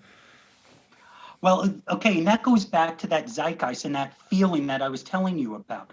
The fact that the Democrats would not call out political violence. And so Right. there are a lot of people who are scared of Antifa because Antifa is going around beating up people, burning down buildings, more than $3 billion worth of damage. So what happened with me? So in the United States, when you're running for office, you're limited in how much money you can receive in terms of donations to help people advertise for you or what have you. Now, you can put in as much money as you personally want, but in terms of getting donations, people are capped at some level. Different levels of government, different amounts, state regulations, local, what have you. Point is, there are groups, not-for-profit groups called PACs, political action committees, which are Oh, formed okay. Yeah. to try to help raise money in general, not specifically for you, perhaps, though some might be, but more in general for maybe just people who have this or who are against abortion or for this or that, something like this, right? Generalizations. So anyway, there is one of these organizations, I'm not going to say which, All right. but which is more conservative, but American libertarian aligned. And they were looking at doing state elections, all right, local elections, local state representative, local state senator All right. Not Washington, D.C., your state capital, like Topeka or Okay. Albany. And so, anyway, they were looking for people to go door to door and just let them know about the local candidates. And Uh-oh. that's what I did. All right. And that's what I did. And Knock, so, knock, knock. Get off my property. I'm going to shoot you because this is America. I have a gun. I'm allowed to shoot people if I well, want to that's shoot not them. that's not exactly what happened.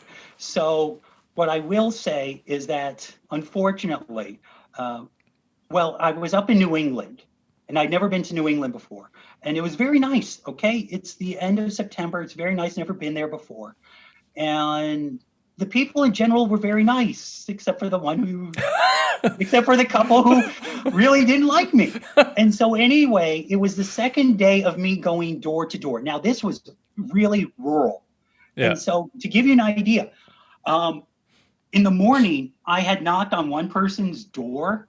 All right. First, I had to walk down their driveway, which was which took me 20 minutes, which means it had to have been more than a mile long. Oh, jeez. Okay. It took me just 20 minutes walk, right? It's farmland. It took me 20 minutes to get to their house, nobody home, right? I come back. It took me an hour just to visit two houses. All right. Now, usually it wasn't that bad. Okay. Yeah. So Usually you're supposed to anyway, have a car that can drive you to these places. well, we do believe in protecting the environment to some extent. Okay. Anyway, be that as it may, in this case with this particular household, it was almost dusk. To be fair, and so when I get to the driveway, I'm looking up, and now it's shrouded by trees on both sides. It's about 5:15 in the evening, and so it was starting to get a little bit dark. And so as I'm heading up the driveway, it's uphill. Over to the left, I see the house, and then over to the right, I hear sounds, and I see what must be construction going on. All right, it Right. looks like a barn. And so what I figure is, okay, I'm not going to waste my time. They're probably watching it. They don't want to hear this, and if I speak to them about it, it might even put them off from voting for the guy. Right. Right. So I decide, okay, I'm just going to mark it as they weren't home. So someone else later, right, there will be another cycle later, can come in and speak to them if it's a reasonable time. So anyway, I start heading down the hill, and then I hear a voice, and it sounds like they're calling out to me. So I turn my head, I turn my body, and I see a woman. Now, she's over by the house, and she's, I don't know, 10, 15 yards away at least. And she asked me who I am and what I'm doing. And I explain who I am. I give her my name. I mention the name of the candidate, what they're doing. I mention that it's already your incumbent, right? It's already your incumbent. And she said, I have no idea who that is. And what are you doing on our property? And I explained what I was doing. I said, but I'm leaving. I'm going. I understand. And I just immediately turn around and I just keep walking, right? So I get to the end of the driveway, and I'm about to just cross the road. Okay. I'm just about to cross the road to go to the next house. And what I see coming from my left is a truck, a red pickup truck. And I stopped. Oh, jeez. And so, no. This part's okay. They stopped, they motioned me to move. And I just indicate I'm about to cross the street. So they turn up the driveway. All right. They turn up the driveway. I start crossing the street. So by now I'm on public road. Okay. I'm on public road, and then I hear a voice that says, you better get out of here, from behind me. And I turn around, and I see this white gentleman in a cut tank top, and he had tattoos on his arms and a red baseball cap. Anyway, I briefly tried to explain to him what I am doing and that I'm going to the next house. And he says that first, I'm not going to continue down the street because I still have to continue down the street to a few other houses. He said, you're not going to go down that way. You're not going to go over there. You're on camera. And if you don't get going, I'm going to shoot you. Okay. Now, I'm not panicked. All right. I've been in Jeez. bad situations before, not like this, but I remain calm. Right. Remain calm now. Cry or get panicked later. Good idea. So I just, right, I have a clipboard even in my hand. Okay, I have a clipboard with a piece of paper with material on it in my hand. I don't argue with them. I just turn the direction I had come from, and I just slowly start walking. Don't make any fast move towards my pockets, right? I have a jacket on. I just have my clipboard right there against me, and I just walk. And as I'm walking at a slow, steady pace, I hear him call out to me and say something. So I turn to him and I say, "I'm sorry, I didn't understand what you said." And he yells something at me, and I still don't understand him. Now, by this point, he hadn't moved from where he originally was, and I had already gone down like maybe 10 yards, maybe. And so he yelled at me and he moved aggressively. He didn't run, okay? He didn't run or anything like that. I figured, okay, he doesn't really care to make sure I understand what he's saying. I'm going to continue walking. And so as I'm walking, I hear him talking to someone else, a woman. Now, I assume it was the woman who yelled at me earlier, but I don't know because I'm not going to dare turn around. And I'm listening to what they're saying. And they assume because I had some black clothing that I was Antifa. So what's ironic is if they voted, they probably voted for the guy that I was coming to tell them about. And I was going to remind them of the election. See, that's the thing, is politically, we probably agree, but they would not even hear me out. All right. They didn't listen to what I was trying to say. And so I wind up walking between a quarter and half a mile, all right, down the road, which I'd come. It was a dead end going the other way, right? And by the end of the road, they had stopped following me.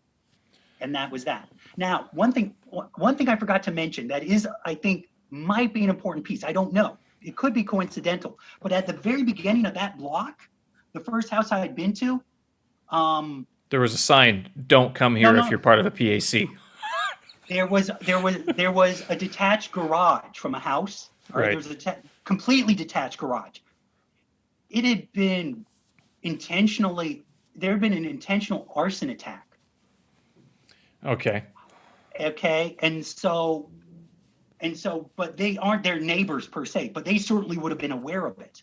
So they could have concluded that there had been an attack on that man's house. And I had been there. And see, that was the other thing. I didn't even think about it at the time, but I had seen the garage when I'd gone to the guy's house. And now his door was a couple of steps up. And because of the coronavirus, what I would do is I'd knock on the door, but then I'd step down. All right. Right. I'd step away from it, but I was also looking up to him. When he answered his door, right, he was sort of looking at me, but he was also looking up and scanning, seeing if there was anybody else. So what did the PAC say? The PAC group say once you got back, you're like, "Fuck this, I'm done. I'm going to South Korea." Well, okay. So what happened in the end was this organization is doing this type of thing in many different states. And I can only go by what they told me they did. Because of what happened, they warned everybody who was doing what I was doing did. And they also understood when I said, "Okay, I've worked for you for 3 days. I want you to take me to the airport. I'm done." And they said, "I quit." Yeah, that sounds reasonable. There was no arguments. Oh, wow. All right. They were empathetic. They were very sorry that this had happened to me. And I know at least that they warned the people who I was working with. But like I said, this was over many different states. Right. I would have to think that they warned everybody because, of course, you would not want it anywhere in the news that, somebody for a PAC died. Well, good God, what happened? And why would you volunteer for that PAC and so on and so forth? Would they care? Would that? I've never seen. Does this ever happen that people that work for these PACs? I remember super PACs were a big thing a couple of years ago, but I mean, they haven't been in the news lately. Not this election cycle. Well, so one of the things that's been going on is, frankly speaking, a gross overreaction to the coronavirus in some aspects. Not all. Okay, I want to be clear. Certainly not all.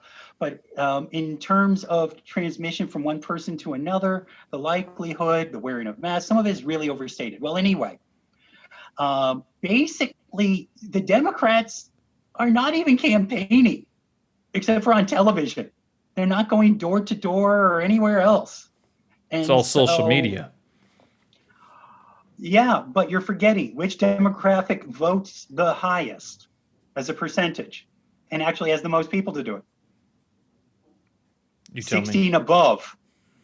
16 above. Who is the least likely to use Facebook, Twitter, YouTube? Right. 16 above. So then, after your experience of almost getting shot and threatened, did you cry or panic afterwards? Which one was it?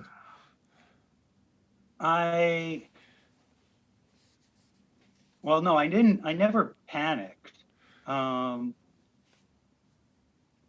Because you was said very concerned, you could especially say for it. my You said son. wait until afterwards. I mean, Well, right. Well, so I have an 11-year-old son. who's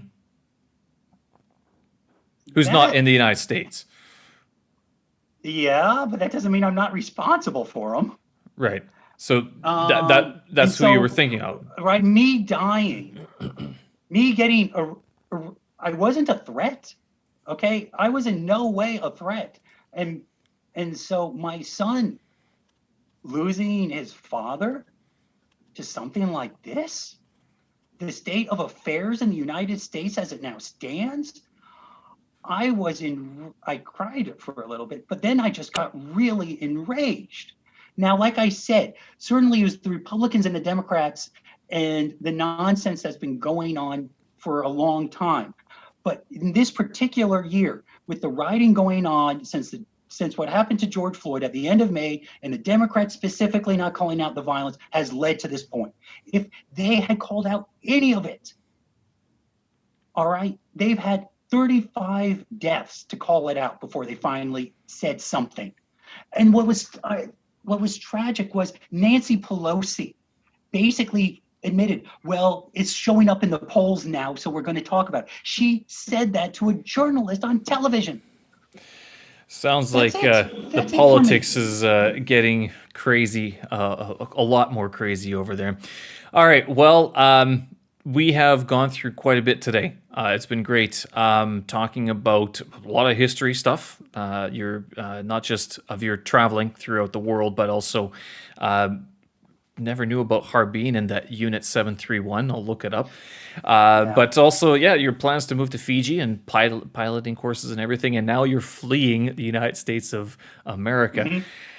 We will see. We'll have to check in again and see how things sort of turn out after the election. I appreciate you coming in and talking to us today, talking to me today, and letting people know sort of both the pros and the cons of what the United States is and what it has been throughout history and what it is like in the world. So, okay, we will leave it there. Thank you very much. We'll talk again. If people want to get in touch with you, can they, or do you have no social media to be published? Do you?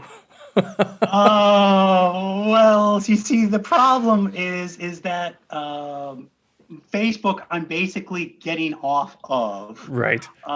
Twitter, I'm on. Let's see. Is there anything that stopped me from getting a job? This interview? No. Well, okay. Goin is not a very common name, albeit, but so at Arapets, I guess, is on Twitter, and it's exactly how it sounds: AIRAPETS. Arapets. Arapets. Okay, I'll put Twitter. a link in case people want to troll you afterwards and, I don't know, threaten you it. some more. Bring it. There you go. All right. Thank you very much, Denny. It's been a pleasure. Thank you, We'll Steve. talk again. Likewise. Okay. Bye-bye. Yep. Bye. And that was episode 18 of my podcast. Thank you very much for joining me today. It was a lengthy conversation, and we did slip into quite a bit of the politics in the United States, I know. But obviously, as you can tell, it is a prominent discussion that's going on right now. And I thought it was interesting that Denny is one of those guys who is... he says he is a patriot, and no doubt there are a lot of people who do love their country, and that's not just an American thing. It's Canadians, Chinese, Europeans, from all French people, all sorts. But then to leave the country behind and to be willing to leave, this is something that, as a traveler, you see quite a bit, but it never really registers. Wait a minute, why did someone leave their country? So it's good to have an American perspective on, and sort of getting some understanding of how things are sort of turning out at the time. And sort of how things could turn out for the next couple of weeks and then for the next couple of years. I hope you enjoyed it. If you need to get in touch with me, if you have any more questions or anything like that, please feel free to get in touch. My website is stevensersky.com. You can find me on Twitter at stevensersky, and then we can chit chat a little bit more. All right, I'll leave it there. Thank you very much. Bye bye.